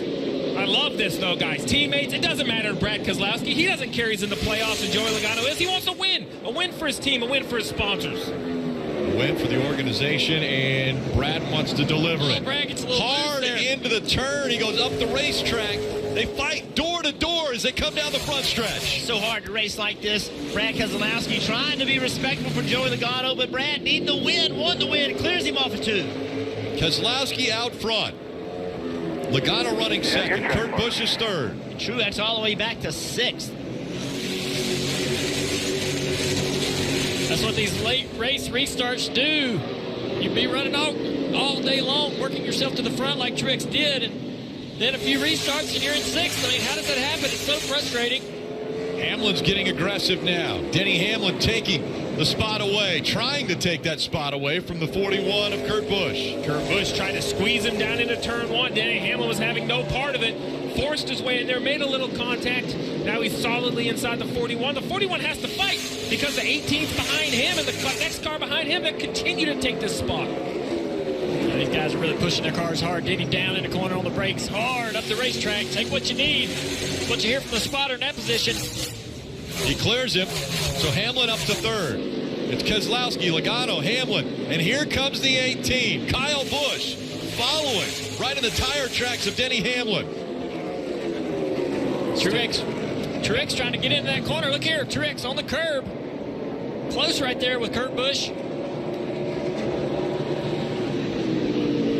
Again, same thing here. Kurt's trying to cut across the nose of 78. He's going to let him have it. A little bit further back in the field, the 9 car, Chase Elliott in 9th position. Look right here, a little bit of damage. He and Ty Dillon racing together. A little bit of contact off of the corner. Now look at the tire rub on the 9 car. Pretty severe.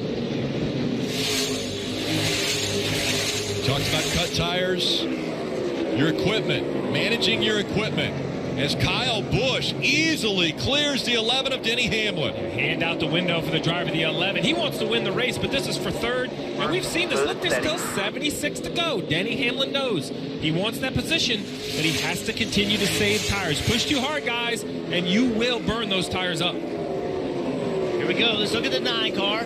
See if we see the evidence. Obviously, all the letters are worn off the left rear tire. Don't see any smoke anymore, though. The air pressure's come up. It's able to take away, it clearances itself a little bit on the fender, but also as the air pressure's come up, that'll stand the tire, the sidewall of the tire up, take it away from that rub. Certainly not hurting the speed, and he's putting a lot of pressure on Clint Bowyer. little contact.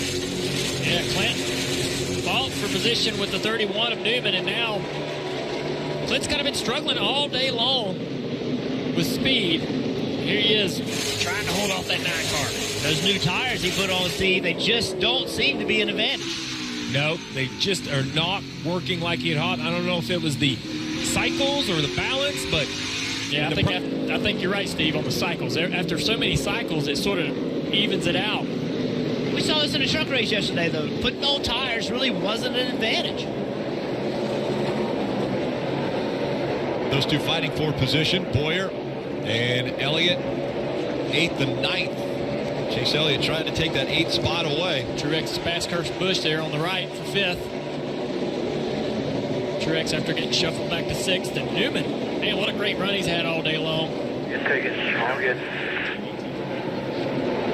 Keselowski out front. He has a 1.4 second lead over Logano. That's the leader, but that second position is starting to heat up a little bit. Kyle Busch, we saw him get by Denny Hamlin. The last couple laps, he's been faster than Joey Logano. You see right here, closing in on his bumper. 71 laps to go. Joey Logano has to decide how hard he wants to try to fight off the 18.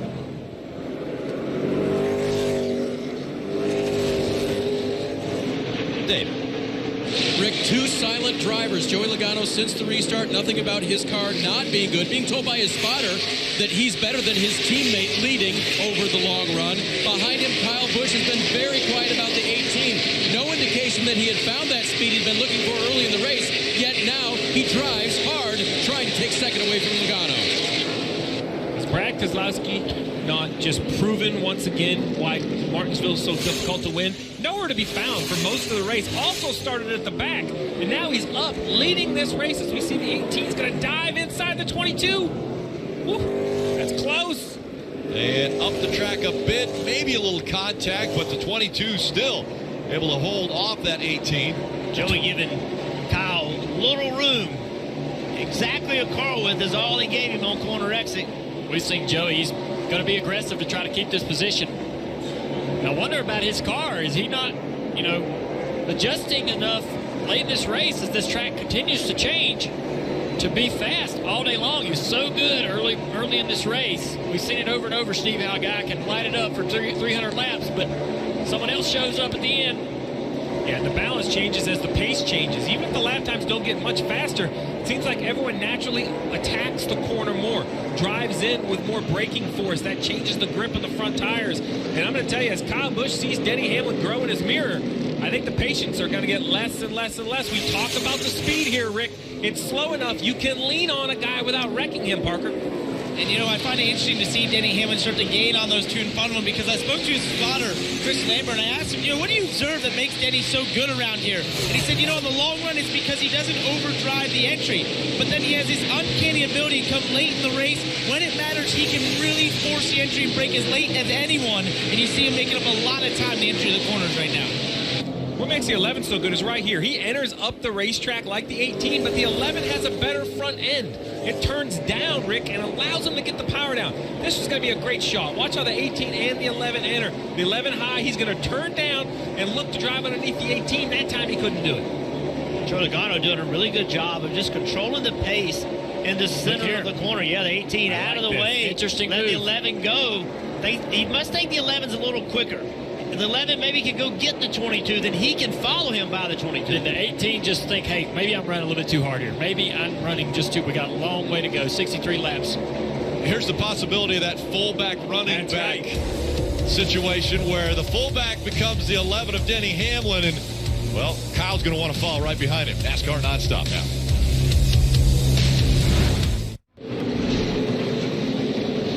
Stewart-Haas battle between the 14-4 and 10 continuing, and also continuing is Brad Keselowski dominating at 2.2 seconds in front of Joey Logano, who's running second. Denny Hamlin is third. Kyle Busch, Martin Truex Jr. all in the top 5. Getting that rubber down on the racetrack. You see guys moving up the racetrack now, able to use that outside line, trying to turn under people on the corner exit. This is a bit of a rebound for Harvick on the right here, battle for ninth underneath his teammate. Two great battles right here, Junior. This battle between all the Stewart-Haas drivers, and then Jimmy Johnson jumping up in the scene. And then on the left side, you got Chase Elliott trying to get by Ryan Newman, racing all over this racetrack. Rebound for Chase, too. He was fading pretty bad in stage 2. Look at that move by Chase. The 31 up the racetrack, Chase accelerated, just drove in there. Didn't even try to make the corner exit so much, just trying to take that spot from Newman. Still Newman fighting hard. Man, it's too much to watch. Over here, yeah. 14's going to lose a couple spots here. Oh, Chase goes Elliott. up. Yeah, Chase kind of ran up in front of Newman. See what Newman thinks of that going into turn 1. Newman thinks, I'm going to run on down the corner and try to race you again. And Chase knows it. Chase giving him a lot of room. Not wanting any trouble, not wanting to fight. He does clear him as they come off of the turn. And now Chase Elliott out in front of Ryan Newman. Again, that was the fight for the 7th position. This is heating up for 2nd place, Logano and Denny Hamlin. Hamlin's going to look to the outside, maybe set up Logano. Took Denny a long time to get here. Remember him going by his teammate Kyle Busch and there being a few car links? Well, he's finally worked his way up here, running this interesting line on that high entry, low exit. And I think he's saving those rear tires doing that.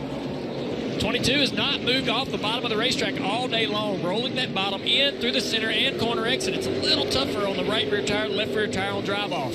All right, so if he doesn't move off the bottom of the racetrack, does Denny Hamlin have all the right to run into the back of him and bump him up the track? He won't have to if Denny can set that pass up, that crossover move coming on corner exit. Going in high, crossing over the center of the corner to exit low. He'll be able to drive up underneath that 22 car. He can set it up. Putting enough pressure on him, it's going to come to him. Well, coming to 50 to go, Keselowski is over 2.5 seconds ahead of this group. So the 11 of Hamlin, he can't wait around long. So to your point, Rick, there may be a time where he does try to move to 22, but it's difficult for Hamlin because there you go, right there. Wasn't able to do it, but it's difficult for Hamlin. He don't want to spend the 22 out. 22 is in the playoffs, 11's not. That's a difficult spot for Denny Hamlin to be in. I think though, if he knows, maybe I'll tap this 22. Here it is. Here comes the 11. He gets to the inside of the 22. Joey will have to give him a lane. I was going to say, I think if he puts them up to him a couple times, Joey might just move on over because he knows that 11 wants by. But Hamlin fighting for a win in 2018. He's got to get by Joey Logano so he can set his sights on Keselowski. But Keselowski is pulling away while this is taking place. 2.7 seconds now separating them. Denny wants to get by, but he doesn't want to take off, beat his tires up too badly trying to do it. It's just not going to come easy. 22s, we're late enough in the run where that outside line is back again, Jeff. Yeah, Joey Logano going to get trapped right here catching Jim Burton. See, he clears the 11. That gives him the ability to go wherever he wants. You're the spotter. Clear, clear, clear. TJ Major's telling him to go wherever you want. But the 22, Joey Logano, he's got to be thinking, I don't know when the caution's coming out. You want to pit second. You want to pit third. If you get a caution, you come in second, you might win that race off the pit road and retake the lead. Jeff, you don't want to be the caution, though, and if he continues to get in front of the 11 and the 11's faster, the 11 could turn him around. He could. But again, right there, giving him pressure hard. I think this is it right here. Joey's going to have to realize the long-term goal. I think if he races this 11 more and more, he's giving him more opportunity to get to where he can lean on his bumper a little bit harder and harder, put him in a bad position. Move him up the racetrack. It don't take much to spin a car out here. It's a race to the lap cars. That's what this is. They're looking at these lap cars. It's a race to get there. Be the first guy there so you can pick the lane. Right now, disadvantage Joey Logano. Yeah, the 23 moves up the racetrack and gives that inside lane to who's ever there, which right now is Denny Hamlin. Hamlin's going to take advantage. He'll take second. And around goes the 14. Oh, that's huge. Clint Bowyer spinning. 17 cars in the lead lap. Got any damage, or we just spent flat, no damage? Take a look at the replay here and see what happened to Clint. Just going off turn 2 down the back straightaway. 48 got us, so we lost a lap. 3 wide here. Yeah, 3 wide.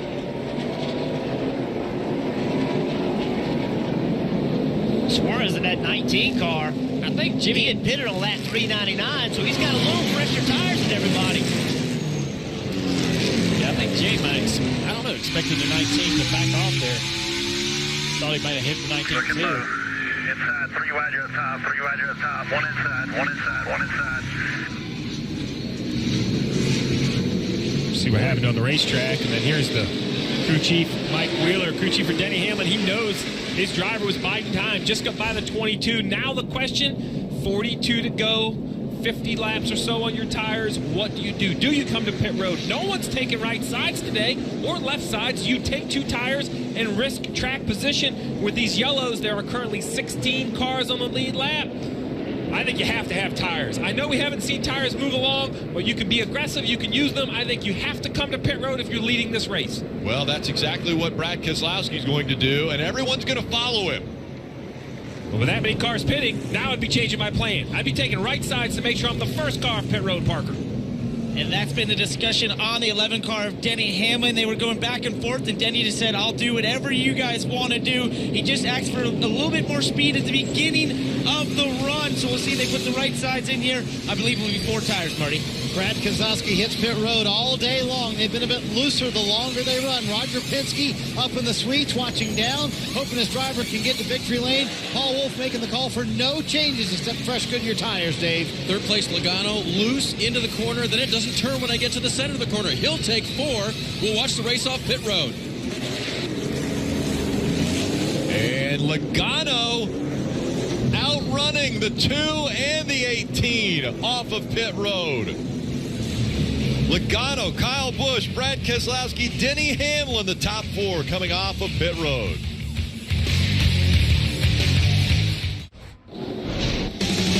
You're watching NASCAR Monster Energy Cup Series. It's the first day to 500 from Martinsville, Virginia. And definitely tensions getting a little bit higher as we listen into the 14 radio. Just brought out the caution. We could pit, but what I'm saying is right now, as all the leaders pitted, we could wave here to get our lap back. So when we get back on the tail, we were just, are you sure? What do you want me to do? Just pit. They pitted, so they're going to race for the free pass, where if they could have stayed out, they'd be instantly on the lead lap with the wave around. 37 laps to go. This is the first race of the round of 8. A win here by a playoff driver, and you advance to the championship 4.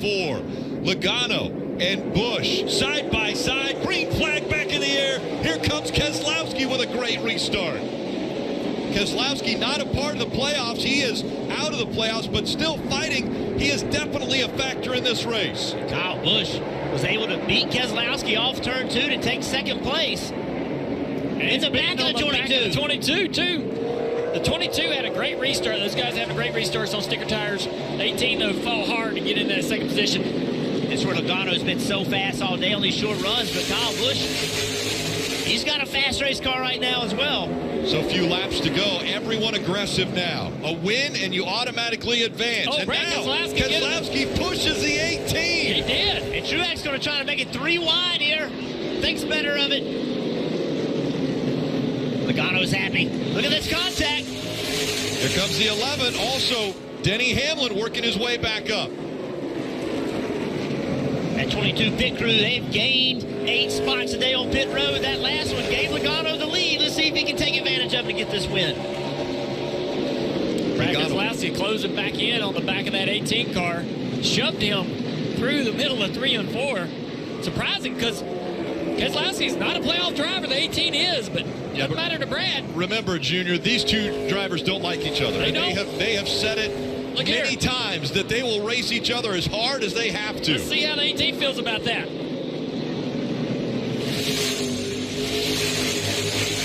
18's got to remember the goal. You do not want to cause a big issue here. You're in good spot in the points. You want to win this race, but you don't want to get yourself in a caution and give away all those points you've earned. That's the fight for second. Coming into the picture, the 78 of Martin Truex Jr. Never won at a short track race. 32 laps to go, coming to 31. Brad Keselowski was leading this race, driving away.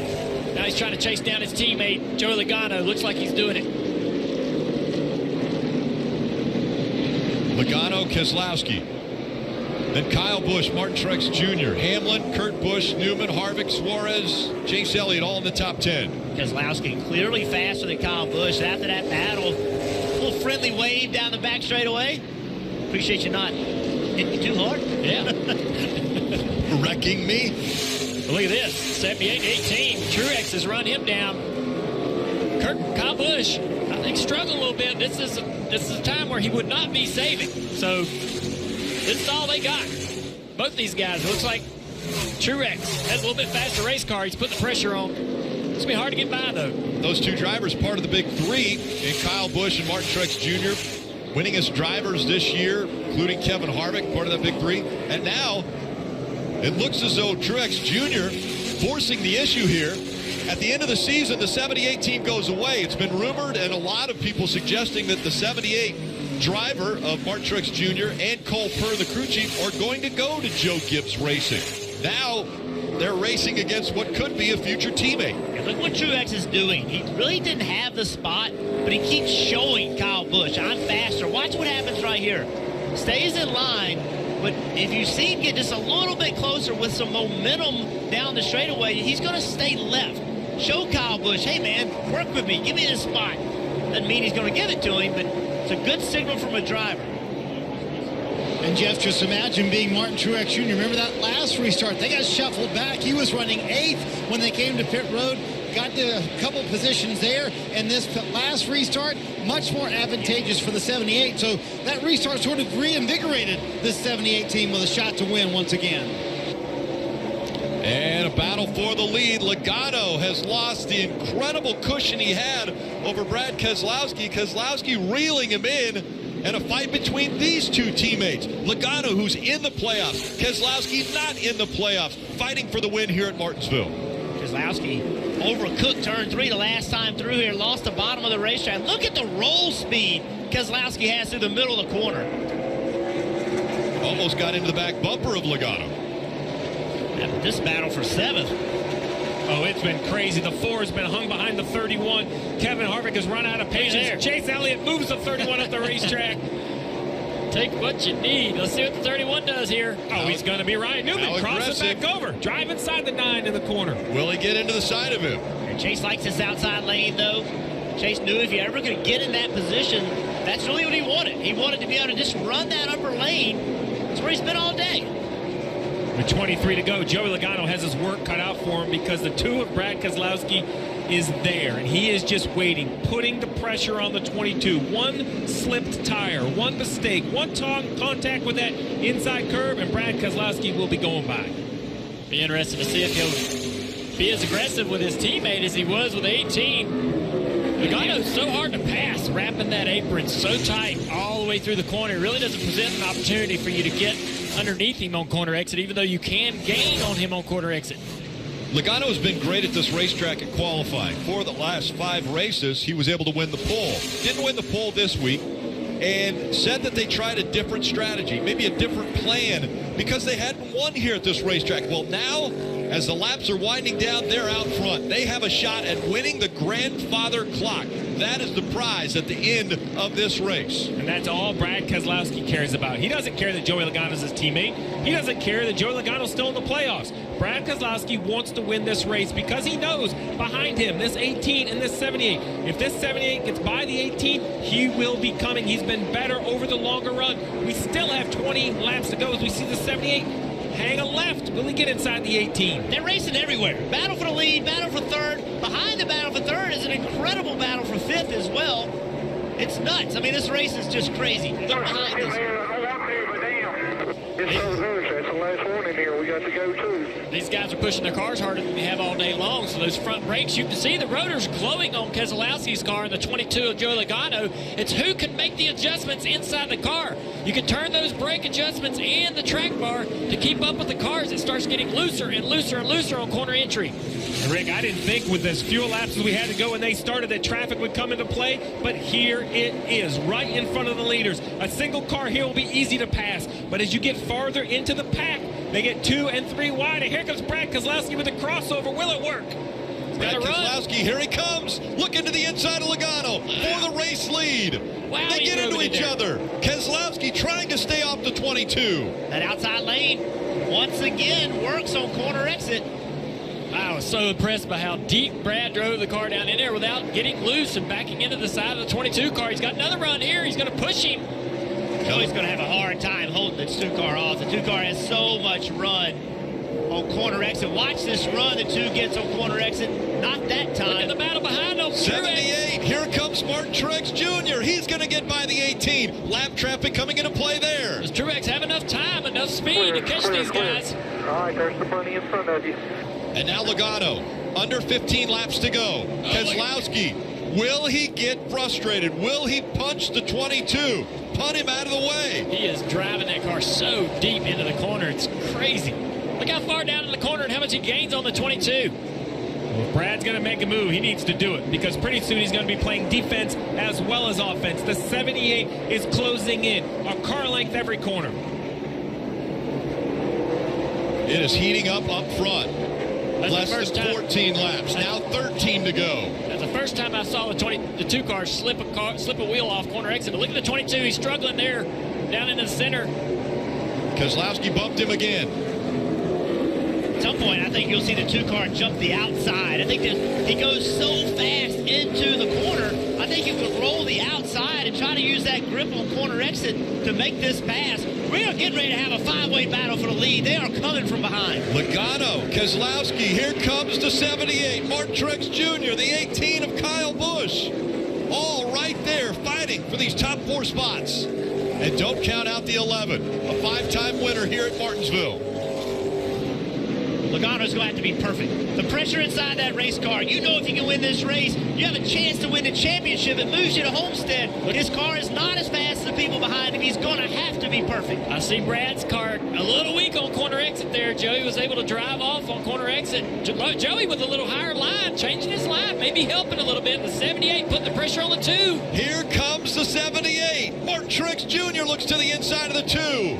See if this 2 can get this run on corner exit. What a drive off by the 78. I was so surprised there that he's able to keep up with the 2 on corner exit.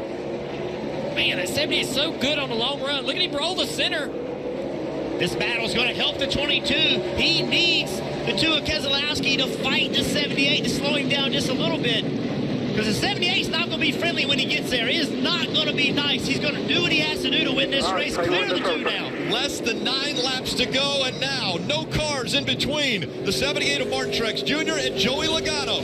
The 78 of Martin Truex Jr. has never won at a short track. This is his best opportunity right here. He's going to catch 95 in a tough spot. Corner exit. Really bad spot.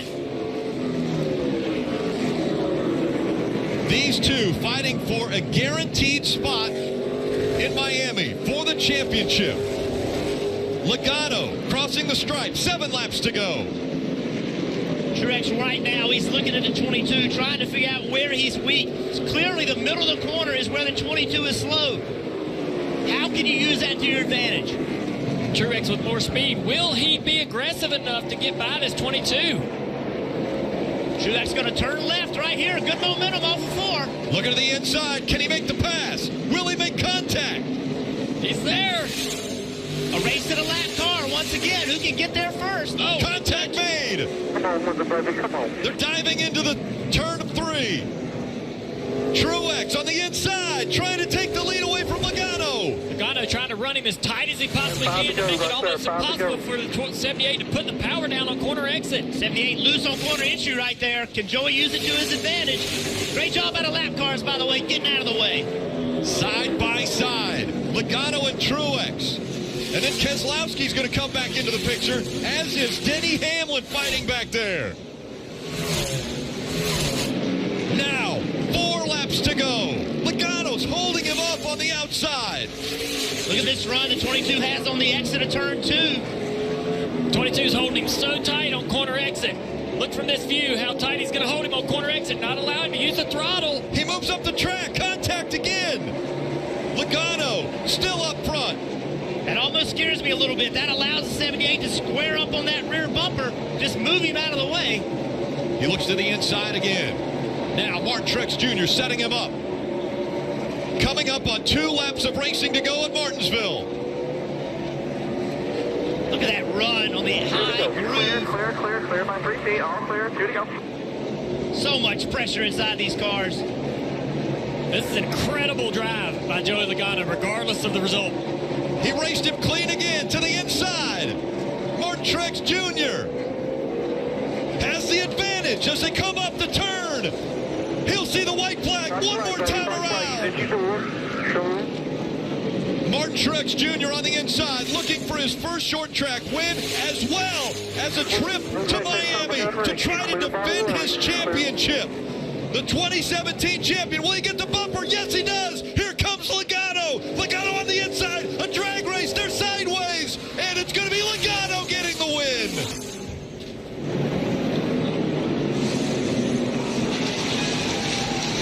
Joey Logano fighting back. Miami, baby. Truex not happy. Great job, buddy. Logano put the bumper to the back of the 78 when they were going through 3 and 4.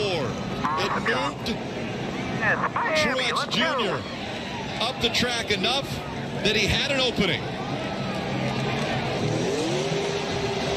And the first thing you heard on the radio, Miami, baby. Logano has secured a spot in the championship 4. This moment presented by Sunoco, fueling victories all season long.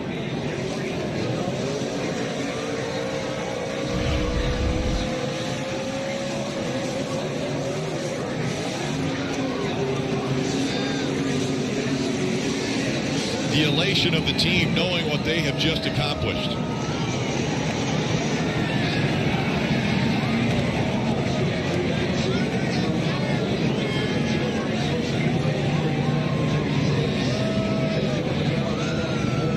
Truex expected him to maybe race him a little cleaner because of how Truex had raced him to the finish. But man, it's a trip to Miami, it's a trip to Homestead, and it's the last lap. It's for a clock. This is a clock and a championship. Remember, Joey Logano so close to a championship a few years ago. The disappointment, that late race, bad pit stop took him out of position.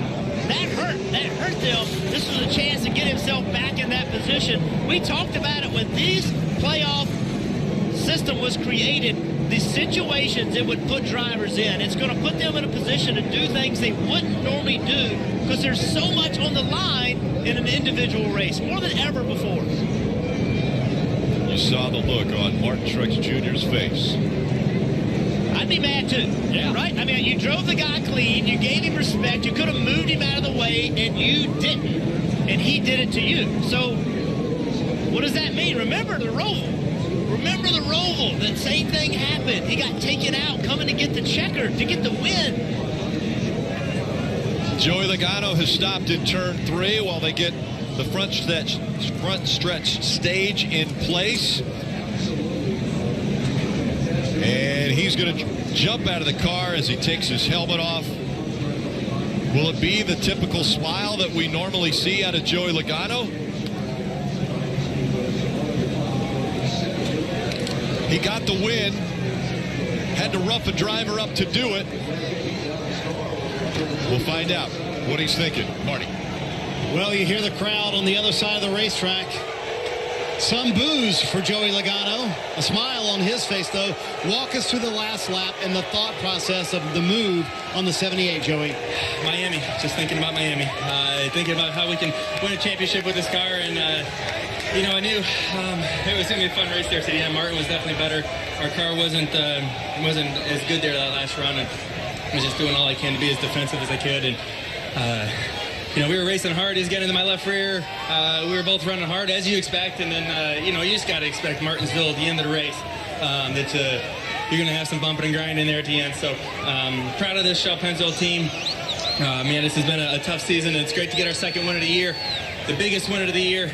And now we're off to looking at a championship. As you were coming down the backstretch, did you know what you were going to do going into 3 and 4 on the 78? I knew I was going to lay the bumper. You know, we raced really hard here, and you know, he kind of obviously slides up. I don't really blame him just a little bit, but he was not able to clear me there. And next thing you know, I knew that my one shot was just to try to lay the bumper a little bit. And that's NASCAR racing. That's what the grassroots are. That's what the fans come here to see. And some might not like it, but it's one heck of a race at least. And you hear the fans cheering, guys. Joey Logano, smile on his face. The one thing we know for sure, Rick, his ticket to Miami is punched. Well, and you see the thumbs up from Joey Logano, but Martin Truex Jr. thumbs down. Let's hear from him. He's with Parker. Right, Rick, he was joining in with the crowd booing there. So, Martin, you heard the boos. You heard what Joey had to say. What's your thoughts on that move at the end? May won the battle, but he ain't win the damn war. That's it? Yeah. So he's not going to get there. He's not going to win the championship. He ain't. How do you retaliate? I'm just not going to let him win it. I'm going to win it. You're going to make it championship 4? That's the plan right now. And anything you want to say to all these fans out here that have come out and seen the show? Appreciate them being here. They're awesome, man. This place is great. We should be in victory lane right now. But, you know, it's just the way it went today. It didn't work out. But proud of my guys, proud of our team. And you know, everybody said we're out. Said we couldn't run good at Martinsville. We don't run good at short tracks. Our team's shutting down, so we can't make it to the championship 4. Yeah. Bring it on. I'm going to show everybody. Would you have done the same to him in the same position? I was next to him for 6 laps. I never knocked him out of the way. We were going to race hard for it in my book. And, you know, I cleared him fair and square. We weren't even banging doors for me to pass him. He just drove to the back of me, knocked me out of the way. So, yeah, it's short track racing, but what goes around comes around. There you hear it, guys. What goes around comes around. Goes around, comes around. And when a championship is on the line, tickets to that championship 4, you never know what a driver's going to do. We just found out what Joey Logano's willing to do. He puts the bumper to the back of the 78 of Martin Truex Jr., pushes him out of the way. That's right, Denny Hamlin actually ended up second, and Martin Truex Jr. comes home third. The elusive short track win still not able to be captured by the 78 team and Martin Truex Jr. It was Joey Logano who was able to fight all the way to the finish line and get the win. Victory lane at Martinsville Speedway. Joey Logano has found it. His crew has been waiting for him, and here he comes.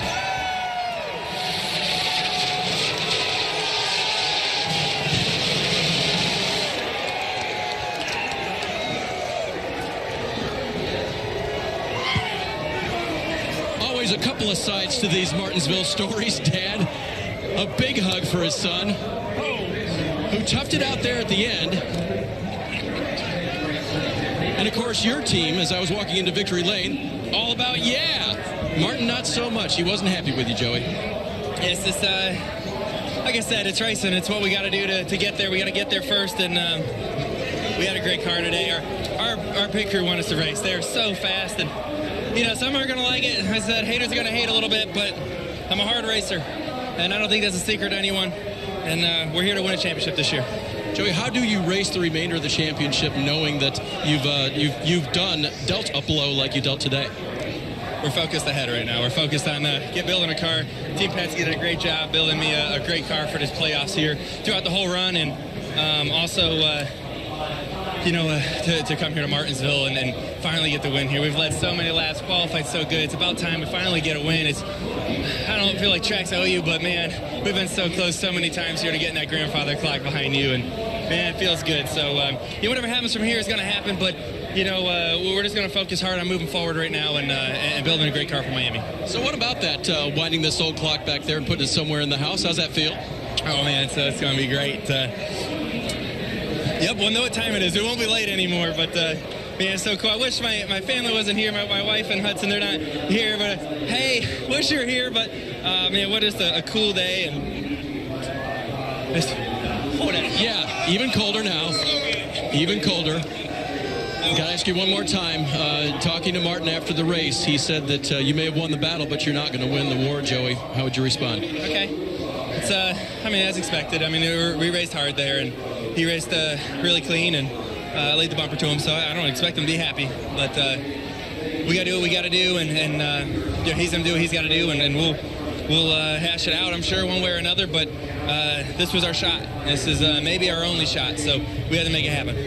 He made it happen today in Victory Lane. Joey Logano on his way to Miami through to the Championship 4. and we saw the Coca-Cola poured over his head. Let's take a look at today's Coca-Cola winning moment for Joey Logano.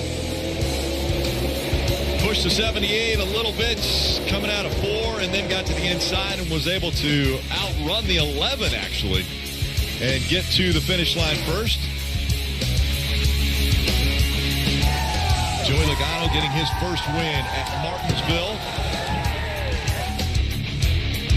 And that signature steering wheel in the air for Logano. 8 drivers started this race with a shot at making it to the championship 4. Well, Joey Logano has solidified that position. Now, the big 3, Kyle Busch, Martin Truex Jr., Kevin Harvick, you see the points lead they have over the remainder of this field. One of the names not on this list, who also was fighting for the win here, Denny Hamlin came in second. He was with Kelly. Denny Hamlin comes away with a runner-up finish, and you had a front-row seat for that drama in those closing laps. What did you make of the people ahead of you and getting in position for this runner-up? Yeah, it's just hats off to my FedEx team, Wheels and a whole bunch.